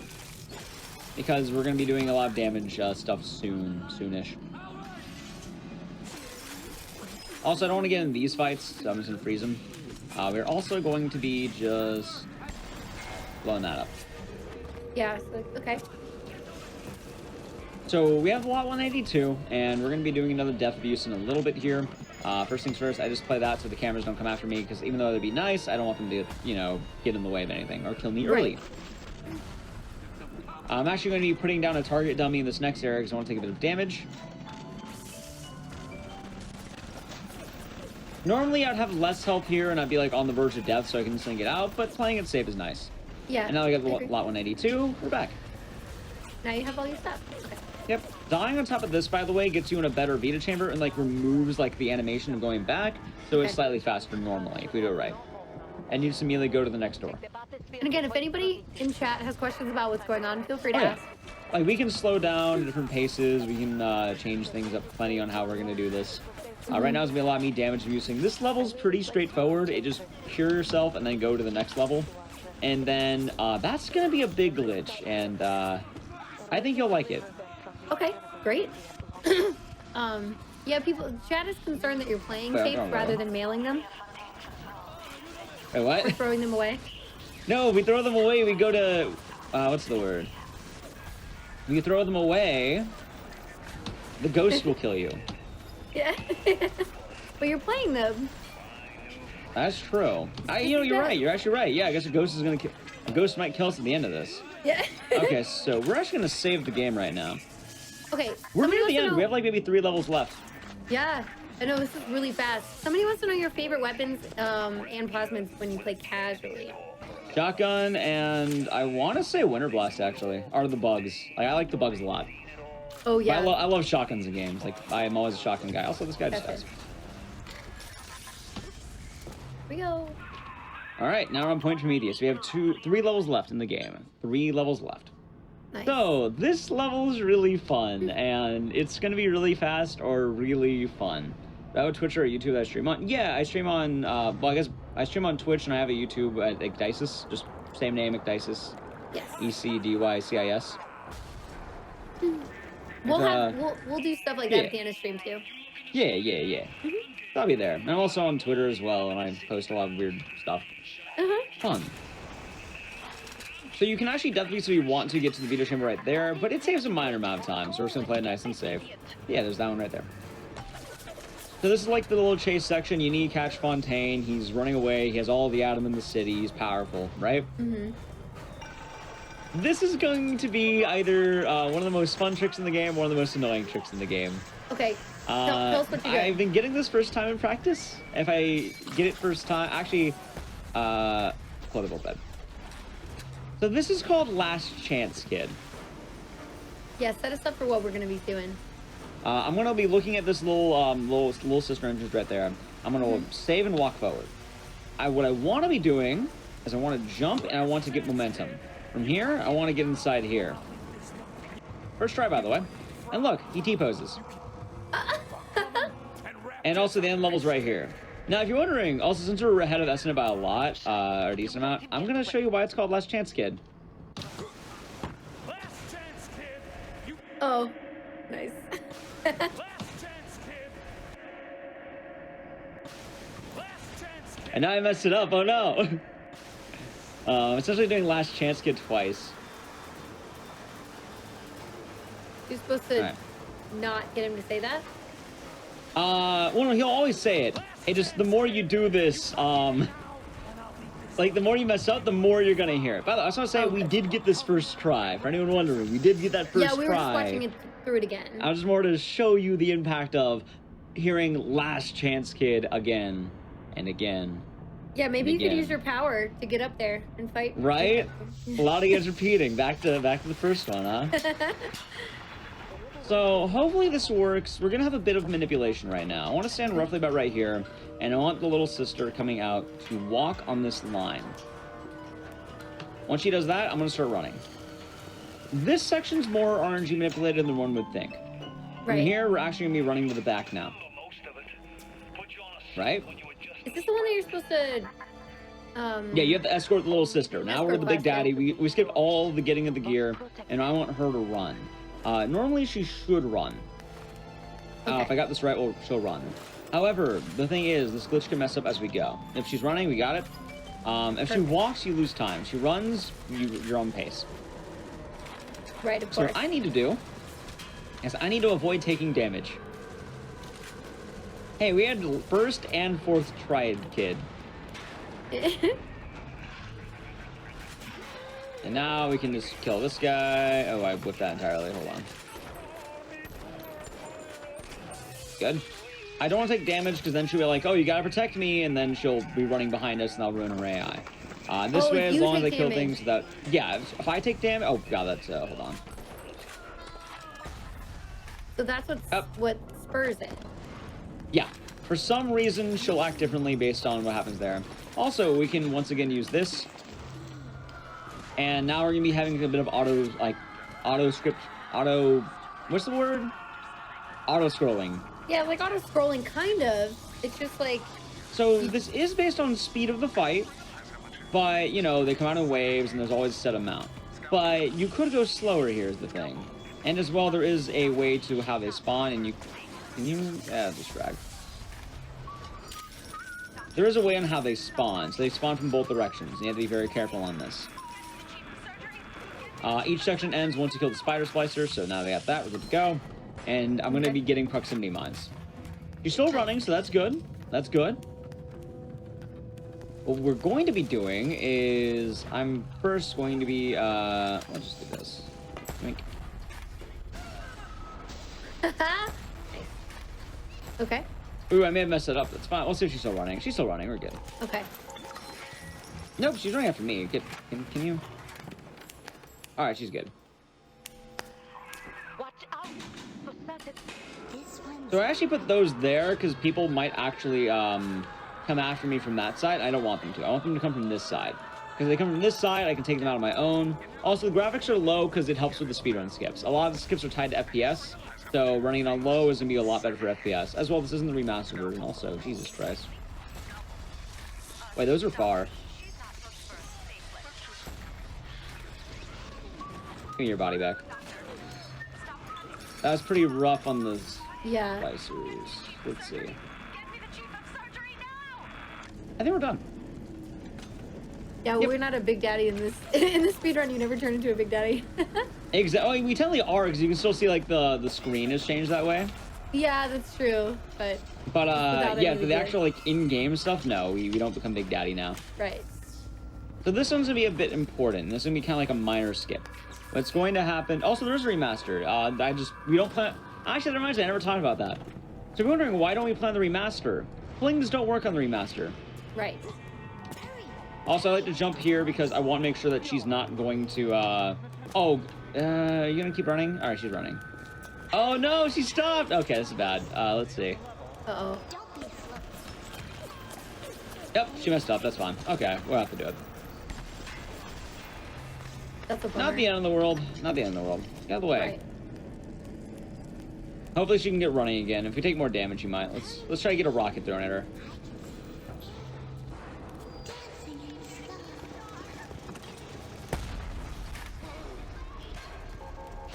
All right, maybe that'll get her to run. Nope, she's still walking. Nope. It's all right.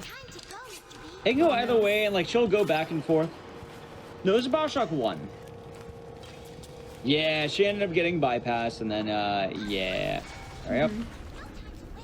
So the only reason I killed this is actually just for this fight, because I can just do that, and then I can toss there. The water actually does make this awkward. Because while telekinesis is good, telekinesis isn't good with everything. It's only good with bodies and, like, machines. Right. So if I tried using any of the mask, it wouldn't work as well. It'd be very just inefficient. That makes sense. Hey, she's running again, too. Perfect. That's helpful. Yep. And we got proximity mines. Is she running after me, or is she running on the path? I don't know. I'm assuming she's on the path. Also, my favorite part about this dialogue is how Fontaine was apparently doing floor polish down in Rapture. Because like whole 1950s, 1930s guy, I guess he's doing floor polish. Yeah. Yeah. That's always been weird to me. Alright, so right now I'm going to reload this. I'm going to be getting more proximity mines.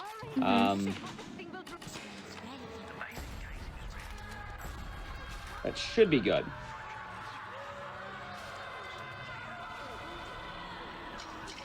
Ideally, I want them on the left side, so it's not that bad. Placing the mine there is just why I place these ones, just in case. Okay. Oh, there they are. Hey, this is good. Good RNG. Right, the UI does Alright. give off the impression of the Big Daddy, but he never collected any of the... Yeah. We didn't get any of the stuff. We do have the UI. Yeah, oh, well, that works. We do have the UI for the Big Daddy. It just, we didn't have to get anything as a last chance kid. By skipping that whole section, it just assumes that you probably went and got everything. Right. All right, she's walking, which has been unfortunate. Also, look, there's a body. It's dead. All right, so this is going to be mildly annoying, because normally you want her to run. But she's not running. So I'm just going to begin the fight early. Maybe she'll run because of it. But the way it's going to work is there's going to be a Big Daddy fight right there. then I'm just gonna fire a bunch of trap bolts at it, and that's gonna create a bunch of just wire traps. And also, he rams. He is what? Oh, none of them hit. None of them hit him. You kidding me? Yeah, I saw that. Unlucky. Okay, hold on. All right, you're dead. Okay. And I need her running, not after me, but in general. Can you? Can It you is, go? but isn't exactly. She loves being slow. Okay, well, while we're waiting for her, we're gonna get a lot of loot. Also, look, none of my bolts went off. It's so weird. You just took the damage. Yep. And now we have this. We're pretty much at the end of the game, though. We're home free. That was like the last major enemy. Wow. She's taunting us.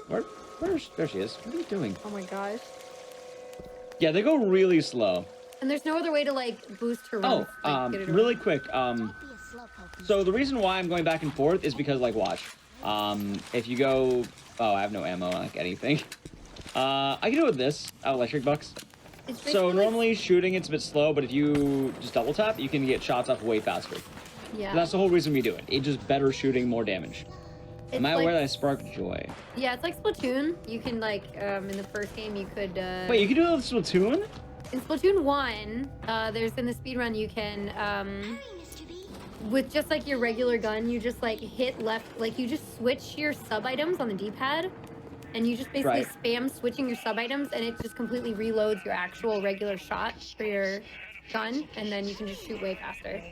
Neat. Yeah. So we have a cat. So yeah, it's like the same concept. One moment. I'm gonna grab a lot of ammo because I'm gonna need a lot of frags.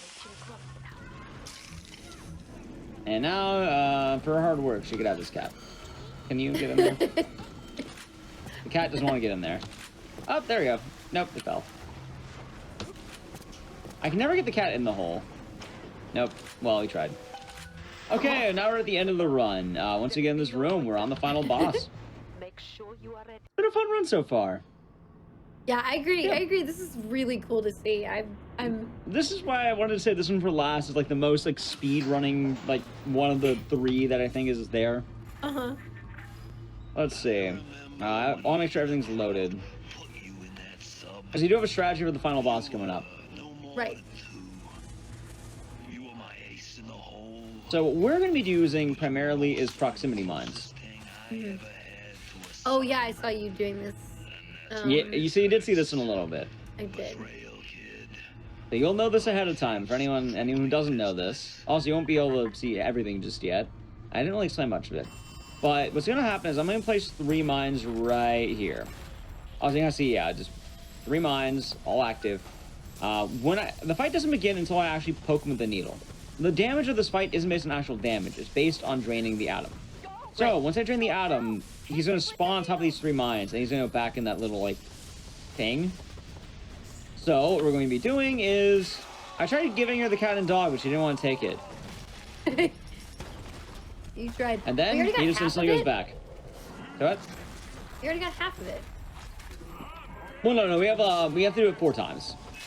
Oh, It's there's weird 3. and kind of bugs Okay. out. So now we have half. All right. I Ooh, see. how about grenades? We should. So actually wait for the last one for my frag grenades to reload. And now what we're gonna do, we're just gonna do the combo once again of going back to telekinesis. We are just going to unload grenades. And time is coming up once I put the needle in them. Time. Wow. Hey. I do want to mention, by the way, that for many things here, it was a showcase. We actively redid glitches just so we can see them again. Yes. Very often, like, if I'm doing this, I probably get, like, somewhere between, like, a mid and high 40. Right. And then real time as well, it's going to be more like 50. Yeah, keep in mind, I'm here as, like, the show host to just make sure that we're understanding things going along. Like, I'm here to learn along with you all about what's going on in the glitches. So I think it's more important for the runners to always be talking because they are the ones, like, actually explaining what's happening. So if anybody's interrupting anybody, it's me. And we're all good here. Oh, yeah, this is really cool to see. And also, he just dies at that point. And then we get the good ending because we saved one little sister. Yeah. I didn't realize that's how it works. I was like, I gotta Yep. save all of them. I've saved them all. Nope, it just positive karma over negative karma. That's And great. then look at that, good ending. Hooray! Look, she has the Bakuma tie tape. Yeah.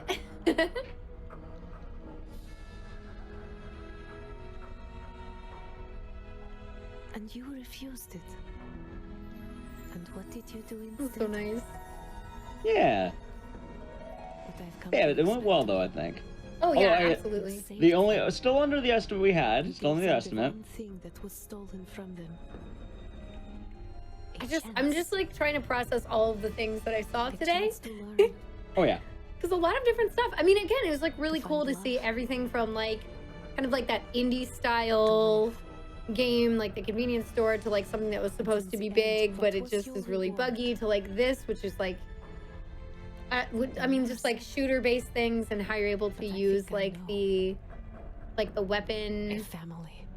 functions for skips. I don't know. I love seeing stuff like that. I think it's really cool.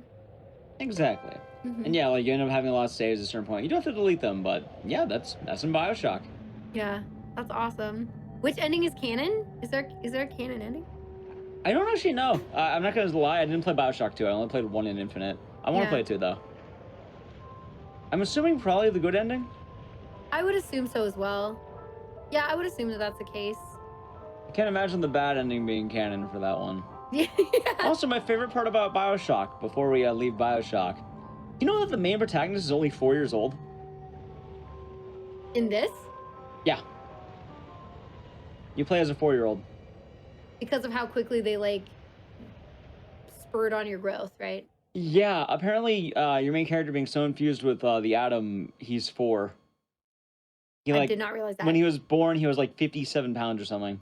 Right? Yeah, yeah. Just And there's like like story tapes in the game that explains, yeah, he's like my plan. I sent this baby like 4 years ago, and now we're finally doing the plan. It's like, wait a minute, now? You mean like during the game? I know. I Yeah. only run Bioshock 1. I don't think I think Infinite strays too far from the horror, so I'm not too into it. I might do 2 at some point, but like Bioshock 1's the game that I fell in love with. yeah, for sure. Yeah, yeah. Quick aging clone. Yeah, I think it's something like that. I think that makes sense. Yeah. Yeah, I hope you all Wow. enjoyed it. I do a lot of spooky games, so if you like any of that, feel free to check me out sometime. I'm at Yeah. Dices. So let's wrap up. And I mean, I kind of want to just see if there's like, for example, out of the 3 of these games, like, is there one that you find the most interesting for you, or like which like was there anything that drew you to all 3 of them, or like what drew you to them separately? So with all 3 of them, Bioshock's because I played the hell out of it when I was younger. I love this game. It's one of Right. the first games I wanted to learn, and then I found I was able to pick it up once I realized that I needed the original, not the remastered. That was Okay. actually a big difference. Convenience store just looked cool. I saw it, loved it. The moment I saw it, I was like, wow, this is cheap. I want to play it. Okay. And then the moment I played, I was like, I want to speedrun this now. This is fun. And then I looked it up. I was like, this Yeah. is really interesting. Cool. And then it was good. And then Remothered was more just because I like the first Remothered. I like that it was based off Clock Tower stuff. Mhm. But I definitely don't think it's a good game. And I think as well that the release is definitely probably one of the bad releases lately. Right. So I mean, yeah, so just lined up with like kind of like your core of like either things that you love. I mean, they're just different things that catch your eye. And it's really cool. Honestly, I find it really cool to see how you're like, okay, I'm gonna play this, and then you see what could stand out for you for a speedrun, and you're like, let's add it to the arsenal. 101, let's go. Exactly. Well, I think they're fun to do. And I don't necessarily always with good games. Very often I might just get a time in a game and then just like keep it on the back burner if I wasn't too into it. But they're just Right. fun to do. There's a lot of fun games out there. Yeah. No, Dices is reference to cicadas. Yes, this was the last run of the night, by the way. Yeah, this has been Yeah. really, really fun. Again, like really cool to see such a variety of games, all within kind of one genre. Because they definitely were like, I would say all the subgenres of these were all very, very different. Yeah. Yeah. Yeah. Just in terms of like from a shooter to like a kind of escape. I don't know how would you like subclassify Remothered? I call it like cat and mouse horror. It's like Okay, stalker, like essentially it's cat and mouse. Yeah, that's a good way to put it. Actually, I've never Yeah. heard that term used for like that kind of horror game, but you know, I'm Yeah, like still Alien learning a lot. Isolation is another one like that, where very often it's like you're hiding Yes. and then a stalker's trying to pursue you and you need to avoid the stalker. Yes, which is why I'm glad I haven't played that, because I have those are my nightmares. I actually had a bad Yeah. dream with that happening last night. I'm sorry to hear. Endless chase. Yeah, no, it's okay. I mean, it's just interesting when those happen. Anyway, it's been such a pleasure having you on the show. Can you just again, real quick, like tell everybody about your GDQ show and then where else we can find you? Yeah, so my GDQ show is called Speedruns from the Crypt. It is a bi-weekly horror show we do every other Wednesday. We actually did this Wednesday, so we'll be having it again in like 2 weeks, a week and a half. But we just kind of make it the horror block, and we kind of just look at a bunch of different horror games, and we try to make the theme a little bit different each week to try to focus on different branches each time. And we usually have a lot of fun games. I kind of already have a few of the games in mind for next show, so that should be pretty fun. And then as for me, I'm McDices. You can find me on Twitch. I also have some YouTube stuff, and then Twitter. Those are the best places. Yeah, we do a lot of horror games, speedrun stuff, and just horror games in general. We're also Great. pretty open on what horror is, so it's not like it's a big deal on like, oh, this isn't a horror. Usually it probably is to some extent. Right. Yeah, for sure. Also, your Twitter is ecdices_Twitch. Yes, Fine, some weird company took the name McDices, and I'm waiting for them to be inactive more. Right. They haven't that's posted fair. since like 2015, so I'm like, when can I get my Aw. account? Yeah, I that's want my fair. account. I just wanted to make sure that those who wanted to follow Yeah. along with you knew the right name to check out. So definitely go watch Speedruns from the Crypt. It's super cool. Again, lots of horror. If you enjoyed this, you're gonna enjoy that, as well as X streams. Good, awesome late night content. And I appreciate you all watching here. We'll be back with you all in just a couple of weeks with some more super glitchy games. That's like, I don't know, I'm having a great time learning all about them. So this has been really fun for me. So I appreciate you being on the show. It's been really fun. Thank you for having me. Yeah, of course. Okay, also just a quick reminder for anybody with your subs, gift subs, Amazon Prime subs, and bits cheered on the GDQ Twitch channel. It's going to help support our weekly hotfix content. So thank you for supporting our shows. And if you're watching on YouTube, feel free to check out the live stream at twitch.tv/GDQ, or watching here and you want to watch like our archive, watch the other shows. If you're like, wait, I want to check out Speedruns from the Crypt, but I know it's not live right now. Where can I find a video? Just go to their YouTube channel at youtube.com/GamesDoneQuick, and you can check all that stuff out there. Also, keep in mind the next episode of Hotfix Stuff is happening tomorrow at 4 p.m. Eastern, and that's all about podcasts with like classic GDQ moments. So tomorrow's all about Kaizo Mario and other fan-made Mario games, which is going to be super fun. So again, thank you so much, Ek. This has been such a pleasure. It's great having you. Ek is awesome. You'll see me Yeah, in the it's stream fun. chilling a lot at night. So, so yeah, And man. thank I you hope again you for have a having me. yes, of course. I hope you have a wonderful rest of your night, and thank you for being here. Thank you everybody for joining us, and feel free to check out more shows, and we will see you soon, and hopefully see you in Speedruns in the Crypt from the Crypt. Good night, everyone. Thank you so much.